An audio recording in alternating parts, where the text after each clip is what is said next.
AAA. So easy, so smart, so switch. For well over 100 years, high school football has been a part of the fabric of Western Pennsylvania. This tradition runs as deep as the rivers and as wide as the valleys. From the big city to the small towns, from old school to new school, football is king. And on Friday nights, young men from all walks of life take the field with one thing in mind: pride.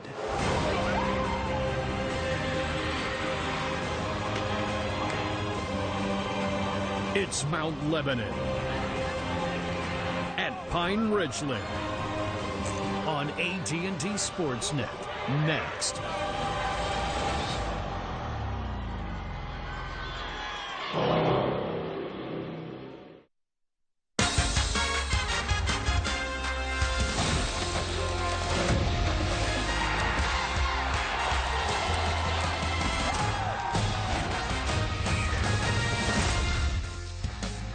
Hello and welcome to High School Football on ATT Sportsnet, presented by TribLive.com. Alongside Chris Schneider, I'm Rob King. Tonight at Pine Richland Stadium, the defending state champion Rams, winners of 18 consecutive games against WPIL opponents, host Mount Lebanon. Many probably thought the Blue Devils would have a better record at this point of the season, where they could make their season by springing an upset on the host Rams tonight. Let's get right to our Point Park players to watch. Chris, for the visiting Mount Lebanon Blue Devils, it's senior quarterback Seth Morgan. Yeah, Seth Morgan, the 6'3", 170-pound senior, as you mentioned, comes in tonight with over 1,600 total yards, 5 rushing touchdowns, 8 touchdowns through the air. He does have 11 interceptions, though. He's going to need to take care of the football tonight to give his Blue Devils a chance on the road against this tough Pine Richland defense. And for Pine Richland, our Point Park player to watch is sophomore quarterback Cole Spencer, taking over for Phil Jerkovic, one of the best quarterbacks the Whitfield has seen. Yeah, and he doesn't need to be Phil Jerkovic. He just needs to be Cole Spencer and do what he's been doing all year. 864 yards passing, 7 touchdowns, 350 yards on the ground with 5 rushing touchdowns. As long as he takes care of the football and he allows that big offensive line to do what they've been doing all year, which is move the line of scrimmage, he should have a great game. With big games against arch rivals looming in the coming weeks, Pine Richland has to be sure not to look past the Mount Lebanon team that can score points in a hurry. It's Mount Lebanon and Pine Richland on ATT Sportsnet, presented by TribLive.com.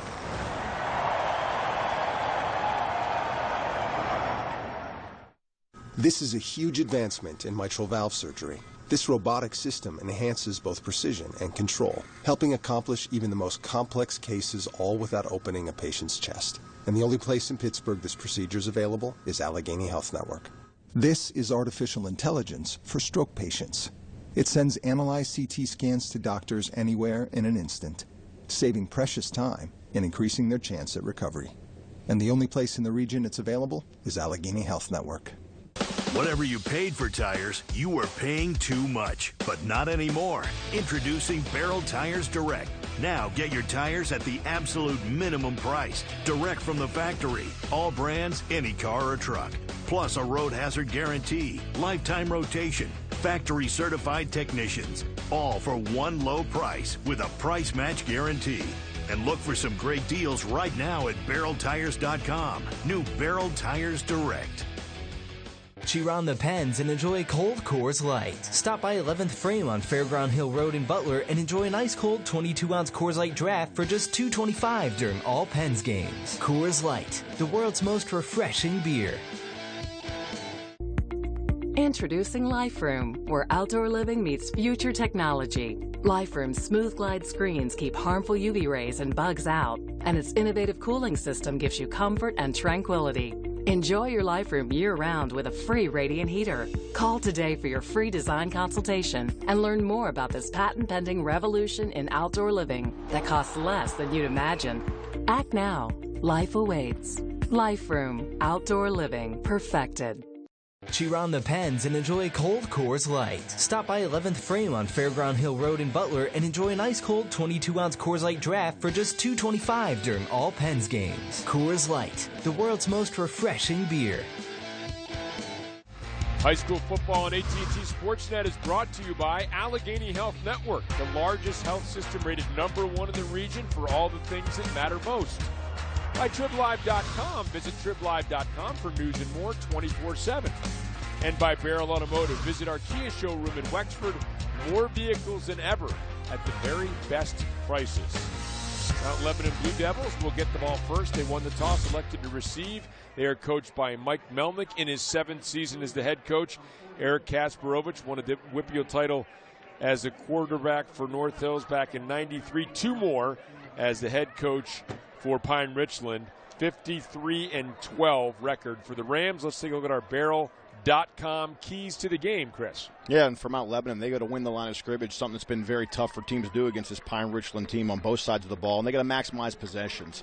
They got to figure out a way to score on offense, maximize possessions, and limit that potent Pine Richland Rams offense. More on that in a moment. Mason Pruse is a real weapon for Pine Richland. Another touchback for him, so Mount Lebanon going to be pinned back deep because of that touchback. That's a rule, and I can't take the ball out of the end zone. And you see Seth Morgan, what he did last year against Pine Richland, and you remember that was the game Aiden Kane had 27 catches. Yeah, 27 catches. I mean, you see the numbers right there. They ran over 100 offensive plays in that game last year, which is just something that's unheard of.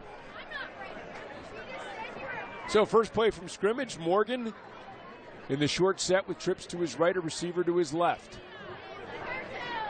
And the give, and not much there for Michael Palmer, who will pick up about a yard or so as we take a look at our UPMC starting offense for the Mount Lebanon Blue Devils. And it's Morgan, Vaughn, Davidson, DeCaro, Lasota, Walters. See a lot of skilled guys in and out of the lineup. Peters, Frelino, Hughes, Tabak, and Max Baker up front for Mount Lebanon on offense. 2nd and 9 after that short gain by Palmer. We might see as many as 4 different running backs for Mount Lebanon. And the fake to Palmer, Morgan is taken down and dropped right at the line of scrimmage. Brought down by Merrick Miller as we take a look at the Pine Richland defense. 5 starters returning from last year's championship team. That's Kaden, Kristovic, King, Sermonera, and Meckler. So at each level, Chris, as you take a look at our UPMC starting lineup for the Pine Richland Rams, they have players coming back. And a guy like Miguel Jackson, a sophomore, you see right there, number 56, who they feel really good about. Yeah, cupboard was not bared coming into this year, and that defense has been really good so far this season.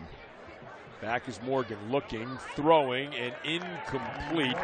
Intended for Lucas DeCaro as leading receiver. It is 3 and out. Pine Richland will be forced to punt. Charlie Gordon will come on, and that is not the start Mike Melnick wanted. He wants to get this offense going.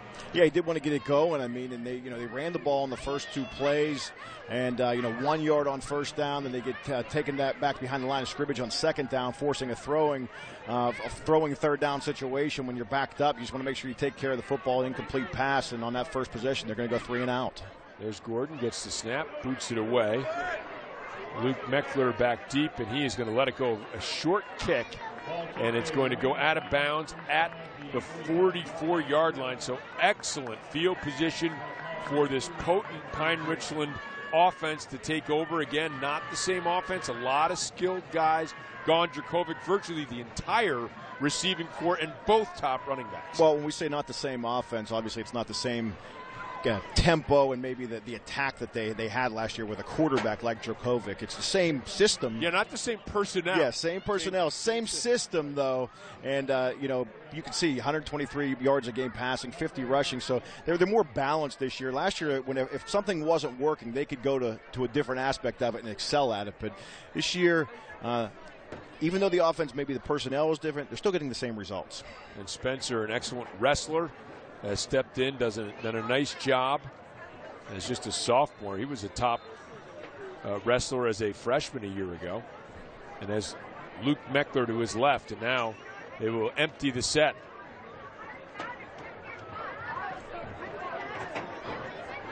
Spencer back, short pass over the middle, and nothing doing there on the short flip to Eli Yoakum, taken down immediately as we take a look at UPMC starting lineups for the Pine Richland Offense, it is again the new quarterback in Spencer and running back in Meckler, Tyler King, a familiar name, Stenson, Miller and Cafardi now at receiver, Ruddick and Bales, and then from the center to the right side of that line, Derundo, Kadick, and Christopher. More on them in a moment. Second and long. Give off the right side. This is Meckler, and Meckler will stretch forward close to first down yardage. It looks like he's going to get about 8 and be about 2 yards short. Yeah, and Meckler last week really hit his stride. You can see that zone read right there coming over that big right side of that offensive line, getting north and south, picking up good yardage. They're making a nice third down and short situation for this offense. No surprise to see them go to that right side as they will again here. The pitch late to Meckler, effective. Meckler steps inside. Meckler crosses the 20 to the 10, turns on the Jets and scores on a 3rd and 2. He's able to scamper 36 yards for the score, and Pine Richland has an early lead. Boy, and they run that option, and Spencer does a really good job of drawing the defender, pitching at the last minute. You can see no one on the perimeter, and Meckler did what he did last week, which is when he got in the open field, he showed you the speed that he had. No one was going to catch him to get into the end zone. Against Central Catholic, in the first quarter, 4 touchdown runs, 81, 82, 53 yards among those 4 touchdown runs. He had one taken back, too, as well, as the extra point by the kicker and punter proves is up and good. And Pine Richland, a fast start. They forced a 3 and out on defense, and on offense, they get the 36-yard touchdown run from Luke Meckler, up 7-0.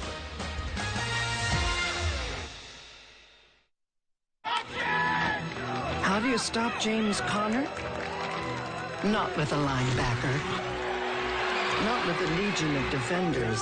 And not even with a life-threatening cancer. That's because James chose the renowned UPMC Hillman Cancer Center, where doctors and researchers are setting new standards and discovering bold new breakthroughs in cancer care. So patients like James can be unstoppable. Your Western Pennsylvania Honda dealers have the utility vehicle just for you. Starting with the wildly popular CR-V, a perfect people mover. Or a perennial favorite, the versatile Honda Pilot.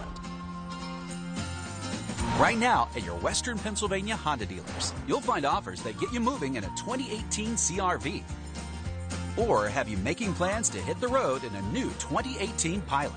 Your Honda is waiting for you at your Western Pennsylvania Honda dealers. Well, Pine Richland got just the start they wanted. They forced a 3 and out on defense. It takes them 3 plays to march 44 yards and score. Luke Meckler, take a look at the scoring drive, capping things off with a 36-yard touchdown run. They lost Jordan Crawford. They lost Kenny White. But this guy has got some wheels. He can fly. Yeah, he can fly, and he really kind of caught his stride last week in that Central Catholic game with over 200 yards. Came into tonight with over 500 yards, so he got about half of that last week in that game. 2 weeks ago. Last week was the win over Canada. Yep. 2 weeks ago, the win over Central Catholic. But impressive stuff. Proves this one will be returnable at the 10-yard line, crossing the 20. This is Palmer out to the 25, gets to the 27. As we take a look now, Chris, at our Barrel.com keys to the game. Yeah, and for Mount Lebanon, they got to win at the line of scrimmage, on both sides of the football. If they can, create stalemates on defense and win some line of scrimmage on offense, it's going to help this offense moving. They got to maximize possessions. Can't have 3 and outs. Pine Richland's going to score, as we saw already. They're going to have to put some points on the boards. And for Pine Richland, trap game. This is about not looking ahead to your 2 big games coming up with Seneca Valley and North Allegheny, and they got to impose their will. We saw that on their first drive, started to impose their will.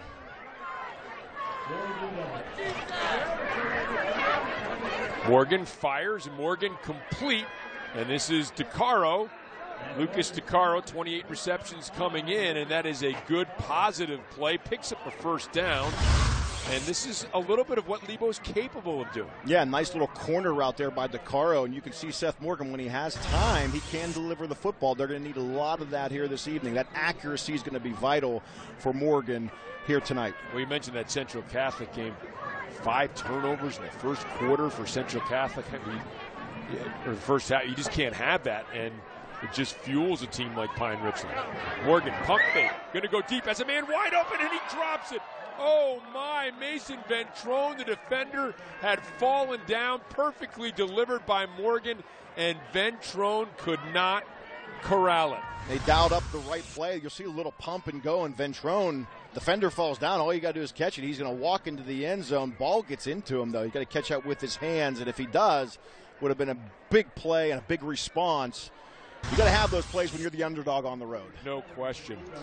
And a nice out and up move, Dylan Stenson. I don't know whether he got his feet tangled or bit on the fake, but he was nowhere to be found as Ventrone had a chance to make the big play. Part of the Ventrone family of athletes. You probably know their brother stories. We'll get into that a little bit later on. But now a 2nd and 10. As Morgan throws, and this is caught. And, it's going to go nowhere. Maybe even lost a yard for Sam Lasota. Tried to get the quick wide receiver screen. See, Morgan was influenced to throw that ball behind Lasota because it was so well defended by Pine Richland. Yeah, and he's trying to get the ball out of his hands very quickly, too. I'm not quite sure he had a good grasp on the football when he delivered it, but as you mentioned, the ball kind of goes behind the receiver on that wide receiver screen, and then unable to keep his footing. So they got good field position out towards midfield, but here they're facing that 3rd and long. That can be a scary throw for a quarterback because you're worried about that guy timing it, picking it off, and taking it the other way. Now Morgan rolling out to his right, looking back across his body, and it is intercepted. Picked off. This is Luke Meckler. Meckler down the sideline, and Meckler with his 2nd touchdown of the first quarter. A 36-yard touchdown run, and now this interception return for a touchdown, and the Rams up with 2 early touchdowns. Yeah, and the golden rule for quarterbacks is you never want to throw the ball back across the field. You can see right there, tries to squeeze one into a tight window. Meckler with great coverage, steps in front, easy catch for him, and then you could see that speed out in front of that convoy, and he gets down the sideline for the touchdown. So 2 possessions for Mount Lebanon, not the results you would want. And if he throws the football away there, you punt the football, you're going to make them earn that touchdown here. He adds that interception total. He came into this game with 11. Cruz extra point up and good. And now, boy, you look back at that play where he had Ventrone streaking down the sideline. Ventrone pulls that in. It's a 7-7 game, and you never know how the momentum begins to shift a little bit. Yeah, 14-point swing we're talking about right there. A 14-point swing, which should have been a touchdown for Mount Lebanon, goes for an incompletion and then an interception on the next play. Tough way to start out on the road against a team that hasn't lost to a team in Pennsylvania for a long time. Well, this Pine Richland program is really rolling. 2 WPIL championships under Eric Kasparovich. The overall record of 53-12. They've got a lot of talent. They're well coached. An imaginative offense. A defense probably gets overlooked, but it's pretty stingy. They are. I mean, I think you said the first thing you said was great, which was a program. They have a program established. He has, he's implemented a process in place, and it works, and the kids have bought into it. And they're much more than just what they had. They've had a run of quarterbacks up there, and Danucci and Jerkovic. You can see, as you mentioned, their defense is always really good too. And then you can see it right there on that last play. So he's got things going in a direction up there that the teams around the Whitfield are having a hard time competing against them. Run up by Pruz, and it will be taken by Palmer at the goal line, and Palmer sidesteps one and then lunges forward, and we have a flag coming out late as well.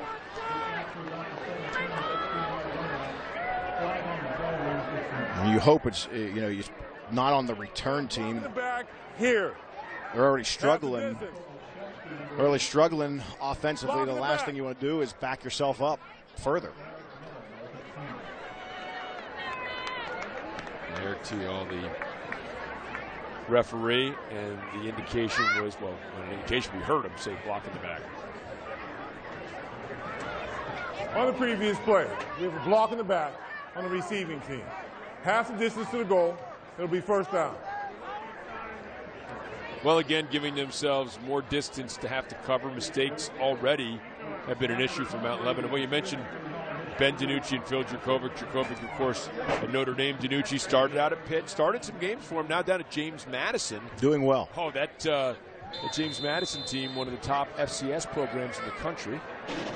Had a chance to win a national championship down there. As the pitch comes out to Palmer, finds a little bit of a crease. Miguel Jackson is able to track him down from behind, but picked up 2 or 3 on that first down run. Yeah, they're going to have to find ways to attack this defense. You see right here a little toss to the right. getting your speedster out on the corner. He picks up some good yardage.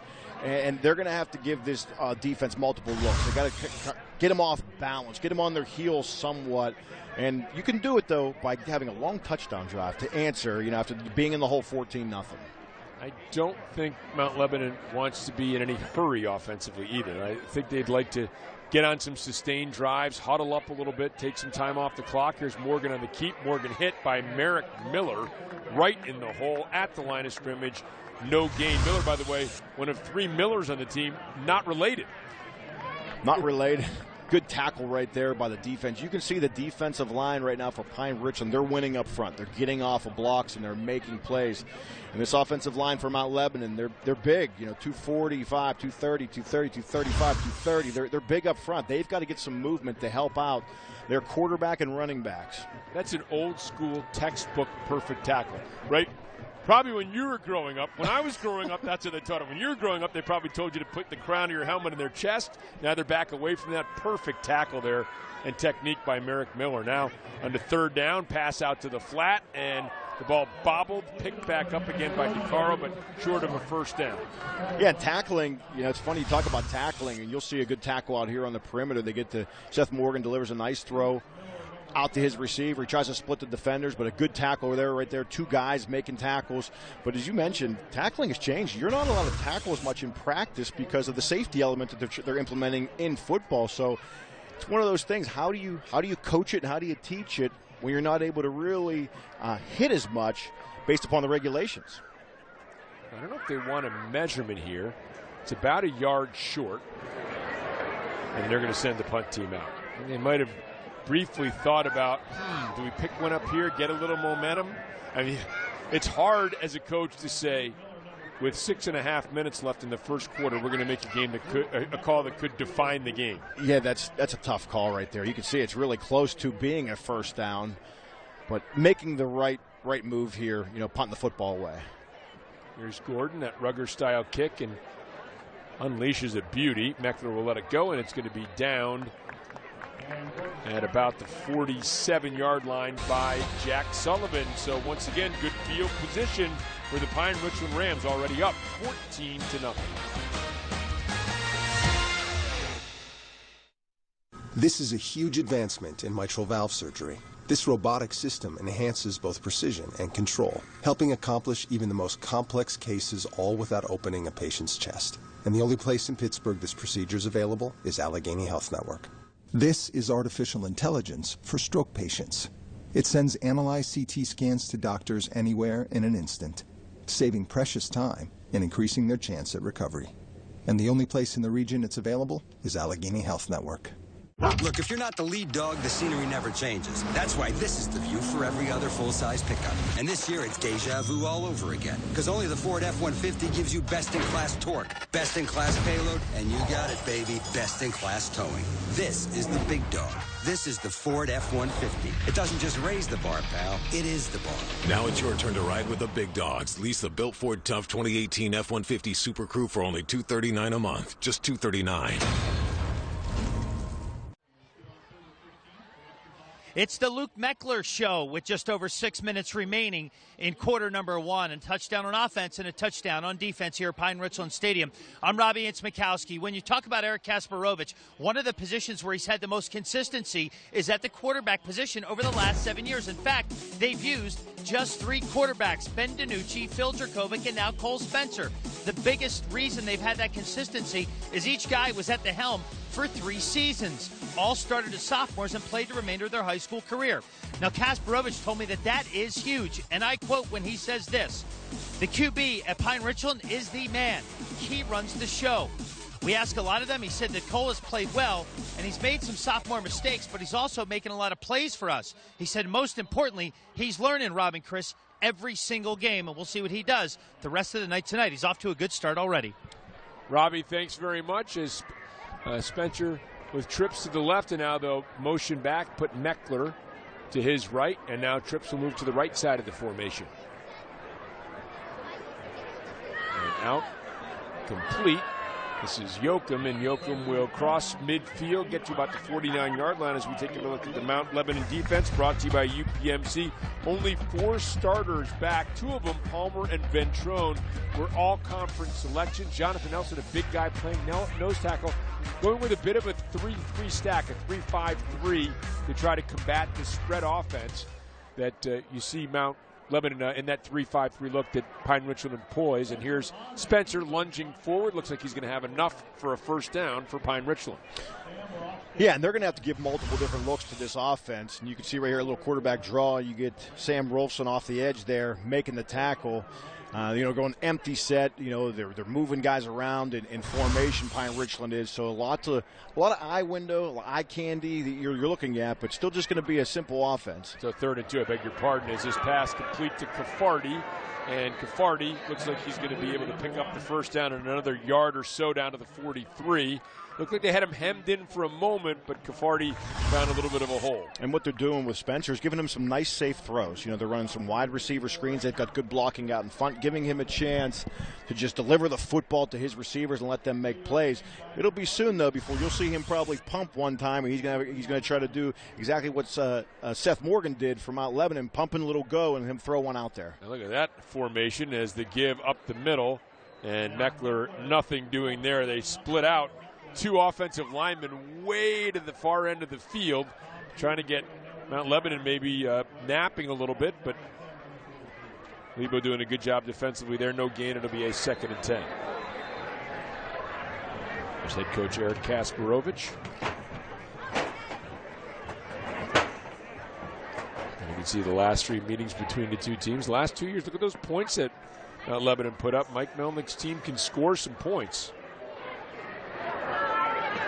Here's the keep. And still on his feet, lunging forward down to the 35-yard line, Cole Spencer. So good, hard, tough run from the wrestler, Cole Spencer. Yeah, shows his strength right here on the option to the left. He cuts it up, and you can see an arm tackle is not going to bring him down. That was Peters, who's about 6'5" and 240 pounds, not able to bring him down. And then he gets into the secondary there for a nice gain there on 2nd down. So Cole Spencer, it's not often you see a wrestler who's a quarterback for a football team. Good combination, and now this is going to be very, very close. Eric Kasparovich not happy about something out there. Looks like it is enough for a first down. Keep this drive alive here in the first quarter. And finally able to settle in. It looks like Mount Lebanon getting a little bit better handle on what this offense is doing, aside from all the formations and the moving around, trying to settle in and play some just solid defense. Spencer back, complete to Caffardi. Tackled immediately, but a nice pickup on that first down play.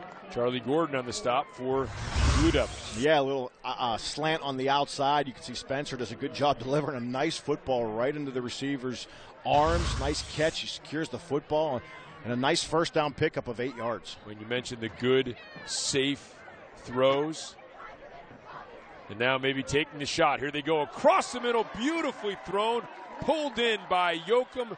First down inside the 10, down to the 5-yard line for Eli Yoakum. Yeah, and the free safety, Jack Sullivan's there to make the play on the slant. The receiver does a good job of concentrating and bringing that football in. A good delivery by Spencer, as you see right there. Squeezing it into a tight window just over the stretched arms of the strong safety. Here's the pitch. And this is Caleb Schweiger, and Schweiger will take it down to about the 3-yard line. We'll pick up a couple. Caden Schweiger, a sophomore, 35 carries on the season thus far. Looking for his 2nd touchdown there. Looks like he'll remain out on the field. And they got 2 running backs, both underclassmen. Meckler's a junior, and Schweiger's a sophomore, so the running back position's looking good for Pine Richland here for the next year or 2.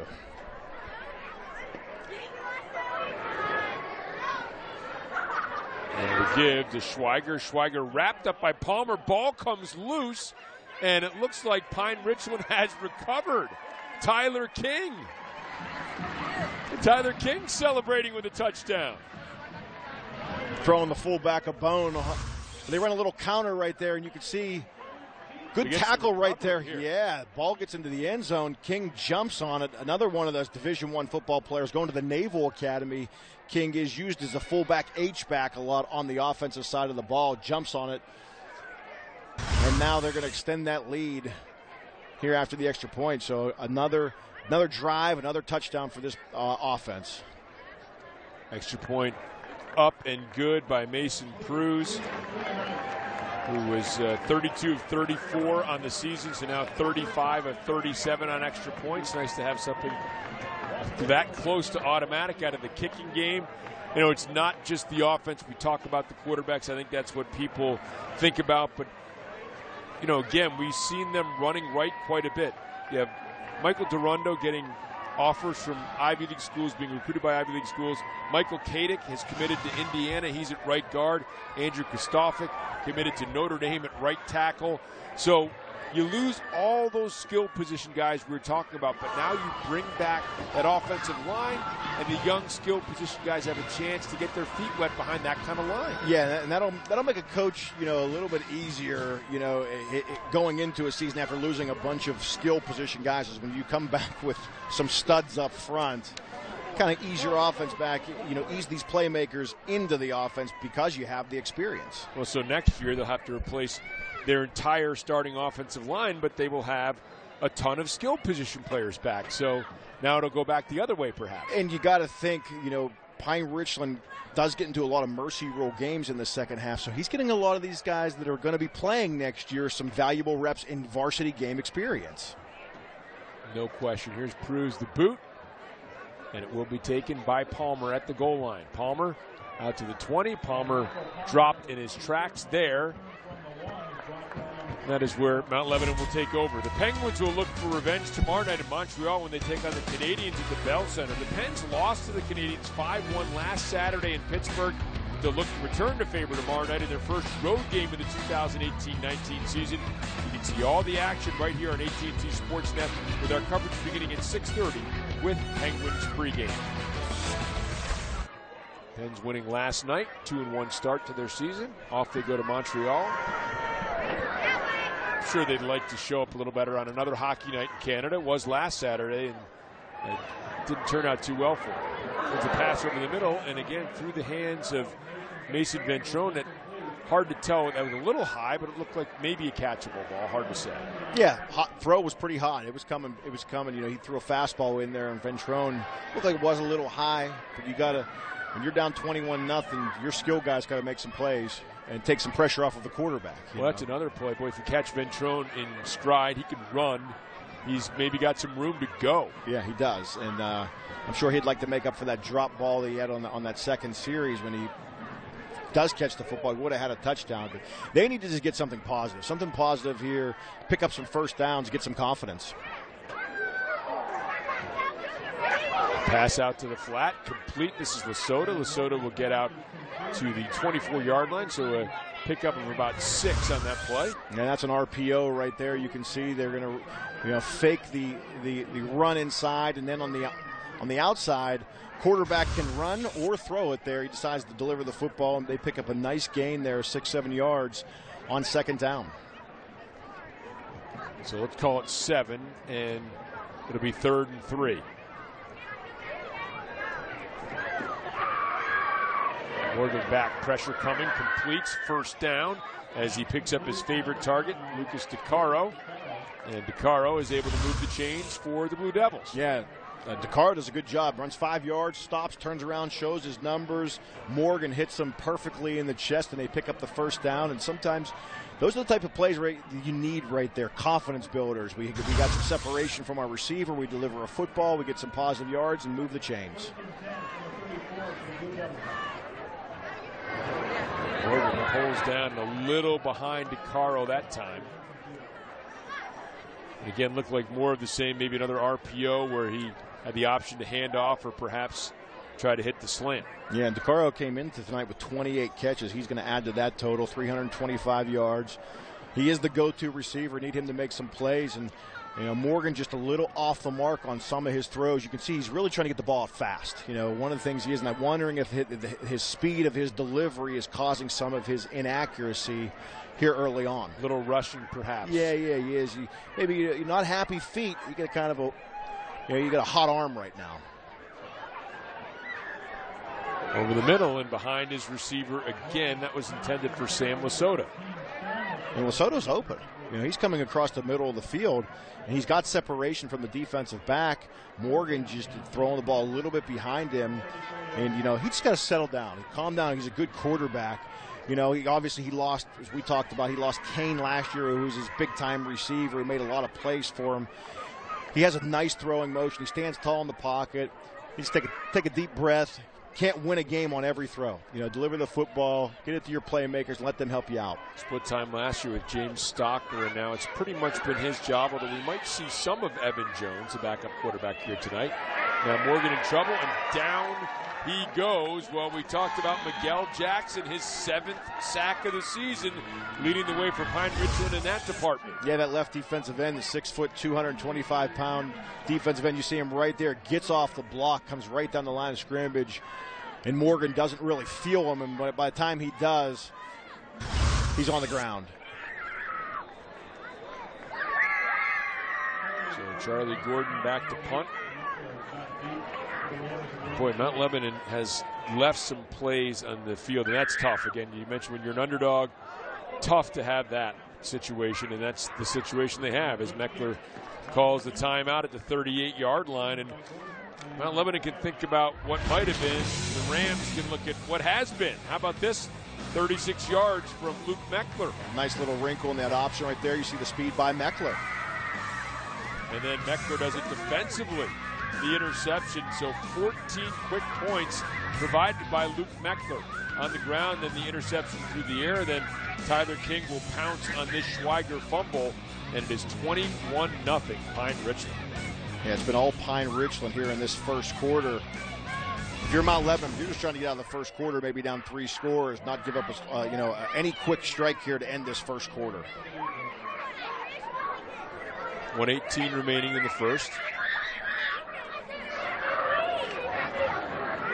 Give to Meckler. Meckler cut back and be swallowed up in the middle of the field. McLean in the stop. And some help there from Ben Greenwood as well.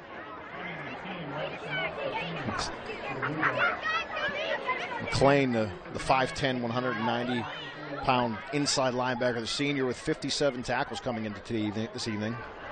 So Pine Richland with 299 career points, and Cafardi looked like he was settling, and Spencer looked like he was throwing the continuation of the slant. Yeah, a little off target right here, and that's a play right there where Charlie Gordon's got to help his team out. I know it came on quick off a deflection. That's a tough interception. I'm sure he wants to have that one back. Could have been a big interception and got his offense, some good field position. Yeah, that's a tough one, though. You're desperate to make a play. Yeah. You had some chances. Look, you had the long one to Ventrone that would have been a touchdown for sure. Some opportunities with some misconnections between Morgan and his receivers. Now a 3rd and 7 to make a tackle there or there, but don't. Now Meckler very close. Looks like he's going to be called just short of the first down, about a foot short from the initial indication of the spot. Yeah, just a little out route. You can see Spencer delivers to Meckler. Meckler does a good job making a guy miss. Hard to make a tackle in space on a skill guy.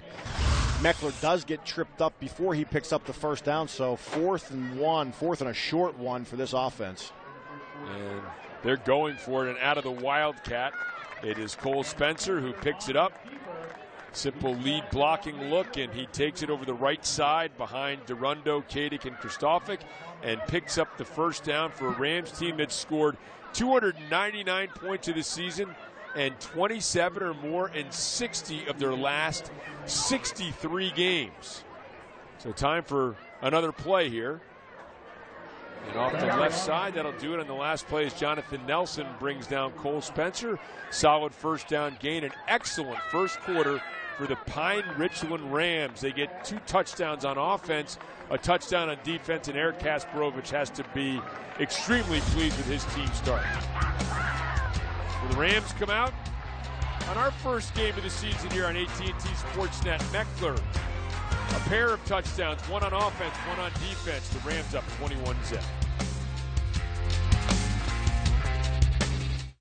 You choose 4 years of talking about the real world or 4 years immersed in it. After a hands-on, career-focused education, Point Park University graduates enter the workforce prepared to succeed. Professionally designed. That's the point. Point Park University, downtown Pittsburgh. Here's a typical morning. Here's what it's like when you add an earache and a fever. Here's how many doctor's appointments I need to make, and here's how much time I have.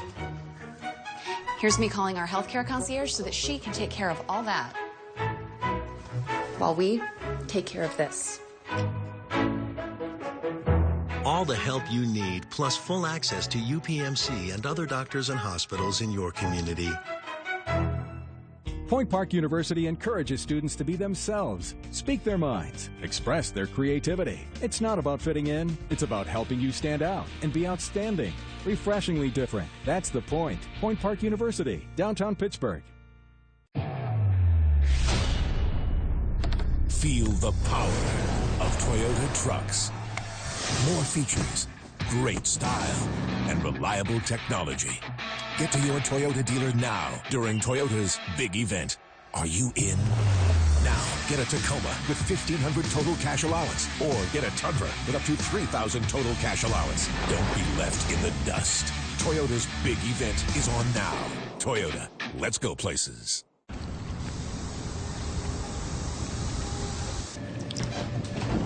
Come give me a hug. Hi, honey. Hi. So we'll look at these, and as we go over them, I'll just turn them upside down, okay? Okay. What day do you fill this? Usually Sundays. Oh, that's nice. Okay. This is your thyroid pill. Yep, that's that special one. Let's see, what's this one? Oh, this is that. Let me just make sure that this one is written correctly in here. Visit countonhighmark.com to see why so many people count on blue. Well, the student section of Pine Richland certainly enjoying themselves tonight. Plenty to like what's happening in front of them. There's the band, Mount Lebanon band. Both bands, excellent bands. They're having fun, right? They're out on a Friday night, having a good time, doing their thing. First Friday night where it kind of feels like that fall football weather, too. It does. 2nd and 5 to begin the second quarter. Handoff off the left side to Schweiger, dropped by Palmer, close to first down yardage. Good gain by Schweiger off the left side. Maybe 3rd and short. So it goes right back to Schweiger, even though he had fumble down in the goal line. And that's a sign of a coach that knows the pulse of his team. Get him right back in there and get him some carries. And get him another one right up the middle. And bursting through, dragged down. Jonathan Nelson got a hold of him. Jonathan Nelson's a big guy, 6'5", 290-pound junior. Yeah, we get some big boys playing here in the offensive line. You can see Schweiger right there. Almost gets through that crease. Does drag some defenders after this first contact for those all crucial yards after contact. Spencer looking, lofting, and it is caught. And that is DeVay Johnson. And DeVay Johnson inside the 10-yard line. Wow, I thought that was, he didn't have control of it till he got out of bounds, but they're going to say he made the catch. Cole Spencer does it's a great throw. Let's take a look on this end. Oh, you're right. Defender does a good job of getting his hands in there, but no replays in high school. Nope. So that's the 1st and goal as Schweiger gets the handoff off the left side. Sam Rolfson in the stop along with Palmer. You're absolutely right. Davey Johnson, who's got some speed. We've seen them try to get him loose a couple of times, and that should have been incomplete. And it was a great throw. I mean, it was really a great throw by Spencer. It's exactly where you want to put it, right on your receiver's outside shoulder. The defensive back, Charlie Gordon, did a good job getting his hands in there, but they called it a complete pass.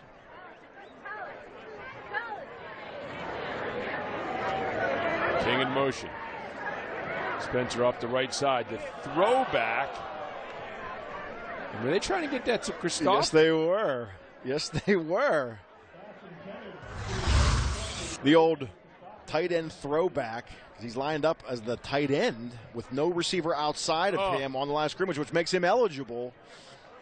So couldn't you just hold it unable to connect on it. Yeah. Oh, I could have had a touchdown. Play made famous a couple years ago by Matt Canada and Pitt and see more teams being more creative to try to get people into the end zone.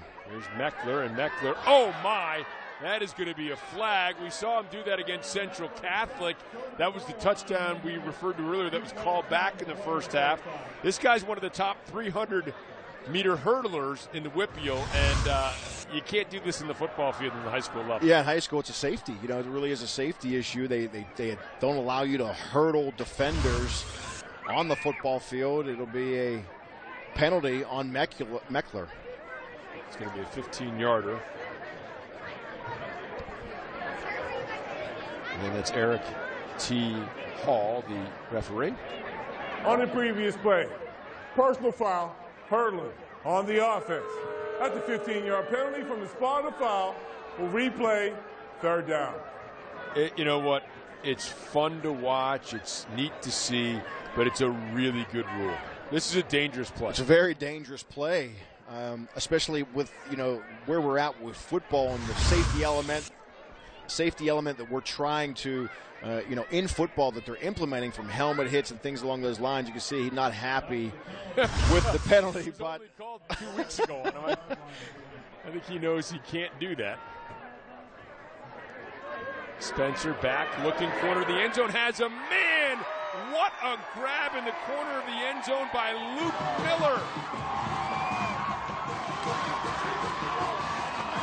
Second touchdown reception of the year for Miller, and it is 27-0 Pine Richland. Yeah, and there's two receivers to the left. He's going to run a corner route, and look at the throw by Cole Spencer right on the money, and look at the catch to bring that football inbounds. What a throw, what a catch. You're right about that. The throw to Dave A. Johnson along the sideline, that throw. They're big-time throws he's making here. Big-time throws. And here's Pruz on to try the extra point. It's up, and it is good, and it is all Pine Richland. Shows you the confidence they have in Cole Spencer to deliver the football in time, on time, in rhythm. Beautiful throw. I mean, it really is. And what a great job by his receiver going up, high pointing the football and bringing that one in for a touchdown. Protection up front, plants his feet, got the corner route. He's got his matchup he likes, and his receiver makes a play for him. So I had to ask Eric Kasparovich, you talk about Mount Lebanon as you take a look at the 11-play, 62-yard scoring drive, 20-yard pass to Miller for the touchdown. To make it 28-0. But, you have the Sword Stills and the Caros and the Sodas and Mount Lebo, and for, Pine Richland, some other familiar names like the Yokums, Eli. We had Ben Yokum a year ago. So they have three different Millers, a sophomore, a junior, a senior. Luke, who just pulled that in. Trent Miller, who's the junior. Merrick Miller, who's a senior. None of them are related. I thought maybe you had a Miller family there, right? Sophomore, junior, senior, but evidently none of them related. Pretty rare for something like that to at least. I mean, Miller's a fairly common name. Pretty common name. Yeah, I mean, one of Eric Kasparovich's assistants is Jared Miller, who played at the University of Pittsburgh with Eric from Armstrong Central. He's the defensive line coach. So the Miller name you mentioned is a very common name, but for not even two of them to be cousins and be related. Right. We thought maybe the extraordinary Miller mom. Instead, we have three extraordinary Miller moms in the Pine Richland School District. Is once again that's booted through the end zone by Pruz, and it looks like Evan Jones is on the field. Now, Evan Jones is a guy who plays both wide receiver and quarterback. Let's see if he's maybe going to get a look here with a 28-0 lead for Pine Richland. Like Melnick looking on and can't be happy. Again, some opportunities there. Seth Morgan on the sideline. So it is Evan Jones. They've had some chances. Certainly hasn't been just Morgan being a little off. Some receivers have had chances to make plays. Now Evan Jones will get his shot at the quarterback position. Evan Jones is now in quarterback for Blue Devils, number 10. Jones on the keep. Sidesteps one, finds some room. Here's Jones, straight up the middle. Jones crosses midfield. Jones on the run. They're not going to catch him. One play, Evan Jones, 80 yards, and Mount Lebanon is on the board. What a good job by Jones. Watch the patience he has in the backfield. A little quarterback counter. He dips outside, dips back inside underneath the block, and then it just becomes a foot race. This is the jolt that this offense needed to get on track against this defense. They needed a big play. It had to come from somewhere. They put the backup quarterback in, and he delivers. How about that? Evan Jones, 3 receptions this year, and now an 80-yard touchdown run. I mentioned he plays some wide receiver, plays some defense, and playing a little quarterback and taking it 80 yards. Here's Sorsdal's extra point attempt. It is up. It is good from Casey Sorsdal, and Mount Lebanon is on the board thanks to an 80-yard touchdown run by Evan Jones. So Jones and Mount Lebanon a little spark, still trailing Pine Richland by the score of 28-7. And Jones who just came in at quarterback. This is our hometown. Beryl Chevrolet has been here for over 60 years. And for all that time, we've been making a difference in helping our neighbors, friends, and customers find new roads. And to make it even sweeter, just walk in the door and we'll beat anybody's price. It doesn't get any better than this. You're always welcome at Beryl Chevrolet. And right now, check out the tremendous deals at BerylChevy.com. The Trib Live High School Sports Network is your home for high school sports. We broadcast over 2,000 high school sporting events each year. Visit us online at tribhssn.triblive.com and find the latest in high school sports news, along with live and archive broadcasts, scores, stats, standings, and more, including premium shows live from the Excella Health Studios, the official video and audio streaming network of the WPIAL. Well, that's a look at starting quarterback Seth Morgan right in the middle of your screen. And Seth Morgan takes a series off. Evan Jones steps in and runs 80 yards for a touchdown on his first play tonight at quarterback. And Mount Lebanon is on the board now, trailing 28-7. Casey Sorsdal getting set to kick off. I think it's a good job by Mike Melnick, too, giving his quarterback Seth Morgan, who's had a tough go of it here in the first quarter, give him a break. You know, you can stand here and maybe look and see what's going on out there, give you a better understanding what this defense is doing. And I don't think that they anticipated for Evan Jones to come in and run for 80 yards and a touchdown, but it happened. How about that for a quarterback position? Now get out there and cover the kick. And Sorsdal will pooch one. Squibbed along. Picked up and taken out to the 29-yard line. And let's go down to a man who has a passion for digging up great stories, and that's Robbie Ince-Mikowski. Robbie. Yeah, that's a nice word you used there, the word passion. We're talking about Mike Melnick, and he has another coaching job, believe it or not, and that is with the Pittsburgh Passion. Yes, that's correct. He was the offensive coordinator last year for the Pittsburgh Passion. It's kind of funny how the whole story came about. One of his student teachers was interested in a job coaching, so Melnick made a call on his behalf. And while I was on the phone with the owner and head coach of the Pittsburgh Passion, the women's football team, he said, hey, how interested are you in coaching? So there it was. He called plays. He was able to coach. And the best part about it, Rob and Chris, he said, hey, I don't have to deal with any of the head coaching duties. I can just go coach football and have a great time. What a story that was. And his former student teacher, by the way, is still coaching there. What a story. Robbie, thank you very much. There is Mike Melnick. We saw Tyler King a 1-yard run on that first down play, and the inside look trying to flex him out with that option look. So it's actually technically a pass on the play. And a quick completion out to Luke Miller and upended almost immediately there by and then, look, we're seeing a little more as Lucas DeCaro makes a stop. A little more passion here from. Speaking of that word passion from this Mount Lebo defense. Yeah, they're trying to get back in this football game. You can see the closing hit right there on the receiver. And now puts them in a 3rd and 3. If they can get a stop here and get off the field, they'll get that offense back on the field for them. Here's a low snap, and now a flag on the play. It's going to be a false start here on Pine Richland. And this is where you especially look, you'll take any stop right now. On the offense. It's a 5-yard penalty. Replay. 3rd down. There's Eric call the call, but to keep that momentum, you'd really like a 3-and-out. You'll take any stop right now if you're Mike Melnick. Any stop will do, but 3-and-out, now maybe you can begin to build a little momentum. Yeah, you get a 3-and-out, you get your offense back. They're feeling good. They just had a nice scoring drive. One play, 80 yards, touchdown. So they can get off the field here. That gives their defense, a rest, because they've been out there a good bit facing this offense. So you get their defense a rest, get your offense back out there who maybe has a hot hand. Well, it's not going to happen because it's Meckler taking the handoff on the option straight up the middle across the 45 out to the 46, and a first down for Pine Richland, and now looking to pick up the pace as well. Yeah, and Meckler, you can see, runs through an arm tackle when they're, and if they make that tackle, they're going to get off the field on third down. But Meckler, who's not the biggest guy, 5'10", 175 pounds, but he does run strong, keeps his shoulders squares, and breaks tackles and makes yards after contact. There's Schweiger, and Schweiger bottled up this time. Frelino did a nice job of getting penetration and slowing it down, and then Nelson, McLean, and Greenwood on the stop defensively for Mount Lebanon. Yeah, and Frelino, as you mentioned, does get penetration into the backfield, altering that running back's course back, inside to where the defense is fast flowing, and they come up with a nice stop there on first down. Motion and the toss. Oh, a good block. That was close to one of those crackback blocks, I thought. As a short pickup here, that may have actually been a lateral as well. I don't know if this will go down as a running play for Eli Yoakum. That's close.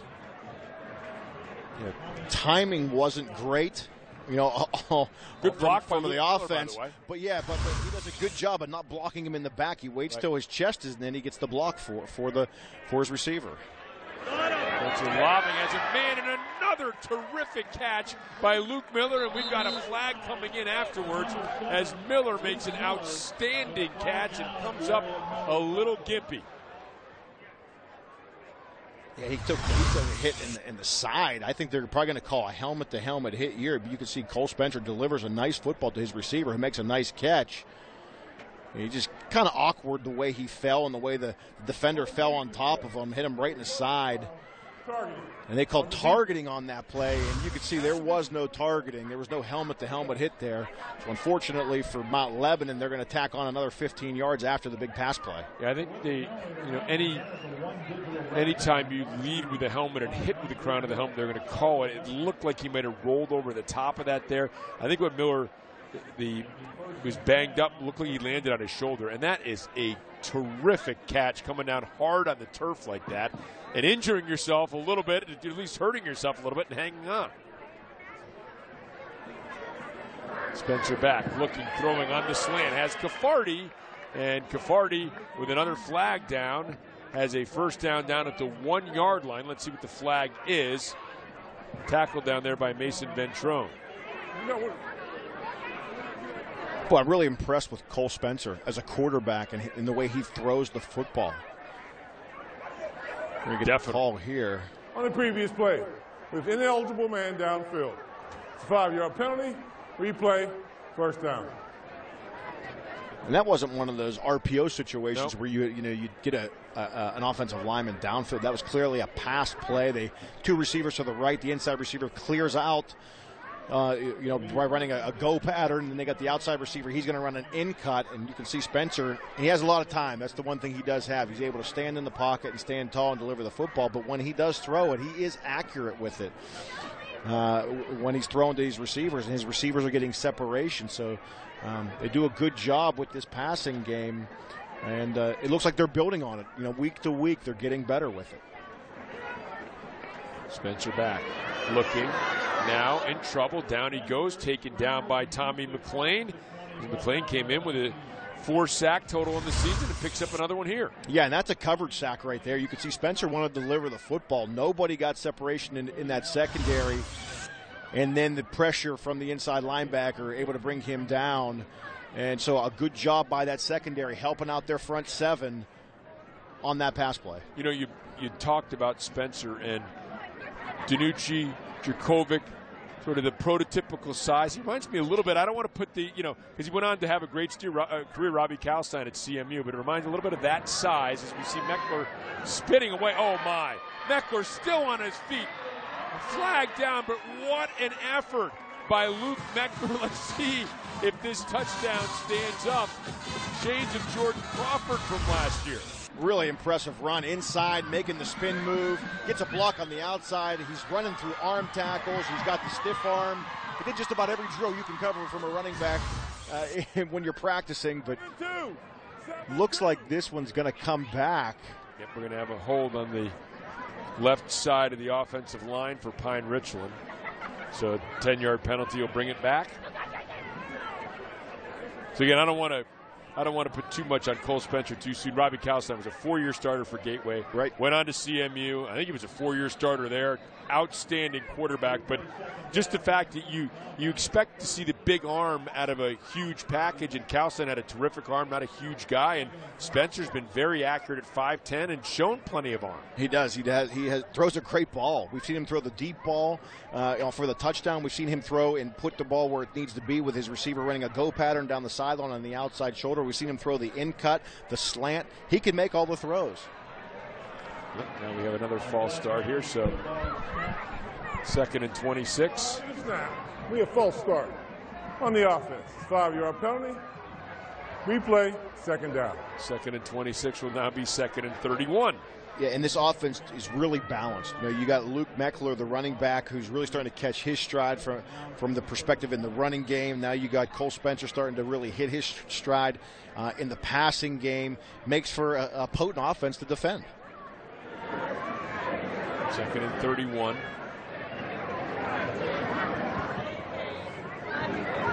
Spencer and the players looking over now. Meckler will go from one side and go back to the other, to the left now. Quarterback Cole Spencer on a 2nd and 26. Thrown out. Oh, incomplete. Nice closing speed by Mason Ventrone.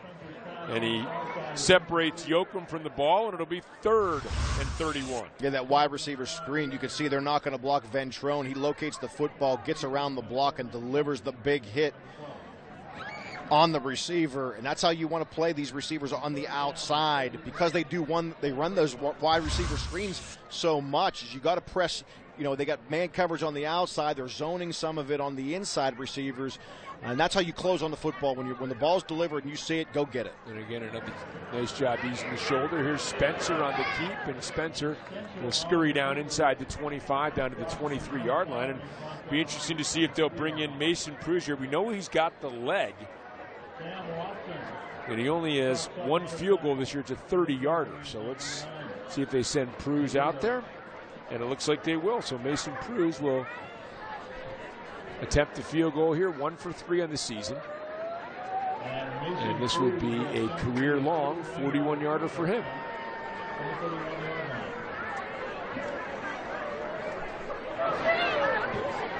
There's a kick, and it is wide left, no good. So again, not the 3-and-out they wanted, but Mount Lebanon, after the 80-yard touchdown run by Jones, is able to come up with a stop, trailing 28-7, 5.5 left in the second quarter.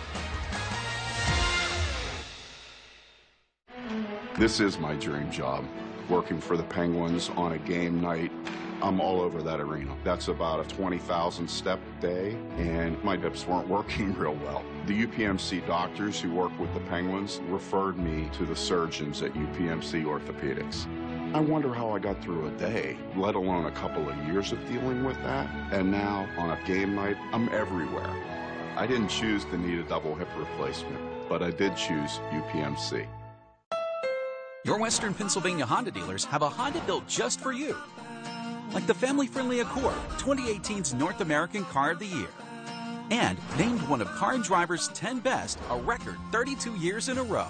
There's a dynasty at your Western Pennsylvania Honda dealers. And remember, every new Accord features Honda sensing for safety and an offer that will make you very happy.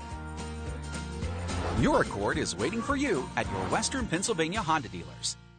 Well, the cheerleaders, the bands, the fans, the moms and dads selling food in the tents to raise money for all the different things going on. It's all part of high school football. As Seth Morgan back in at the quarterback position, throws complete, has DeCaro near first down yardage out to the 29-yard line, pickup of 9 on first down. Nice throw.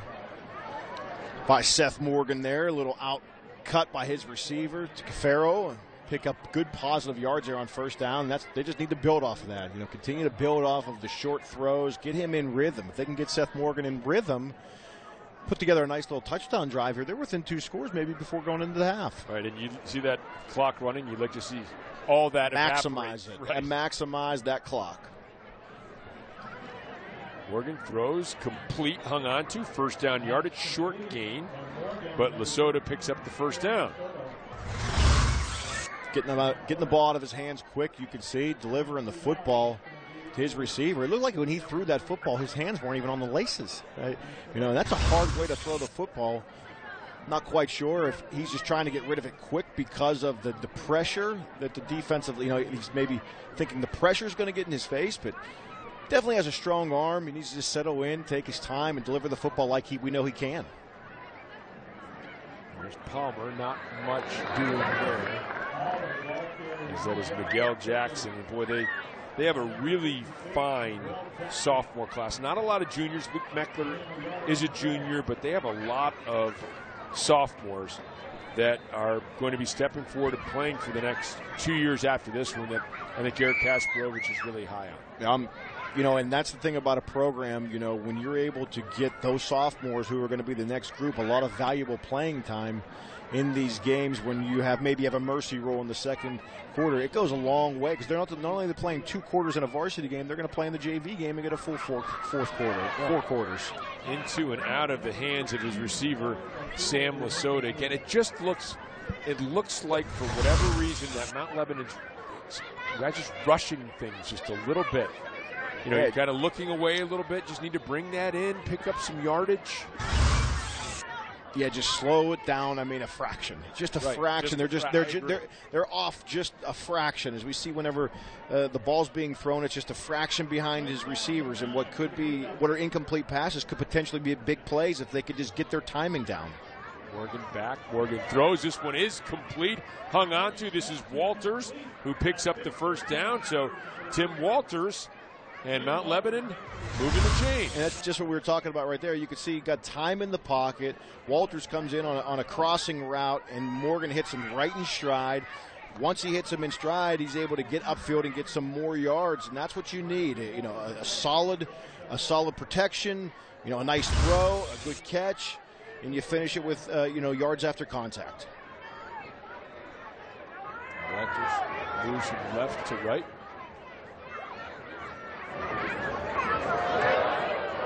Tough snap, and how about this? A flag on the play. Morgan, for now, has a 7-yard run, but that flag usually comes in that holding area. Let's see. That's Steve Eggers. I think it busted play and picked up 7 yards again. On the offense, the 15-yard penalty, replay, first down. Well, it's going to back them up. They had a little momentum after the big throw from Morgan to Walters. Now they're going to back themselves up 15 yards, which, when you're playing against a defense who is really good, you can't help them out. You can't put yourself in position to, to 1st and 25, 1st and 20. It's already tough enough to gain yardage against the defense. Then you put yourself in a hole behind the chains when you have penalties. Yeah, that's too bad because negated a 7-yard pickup on that illegal block below the waist. So 15 yards and all the way back now to the 34-yard line.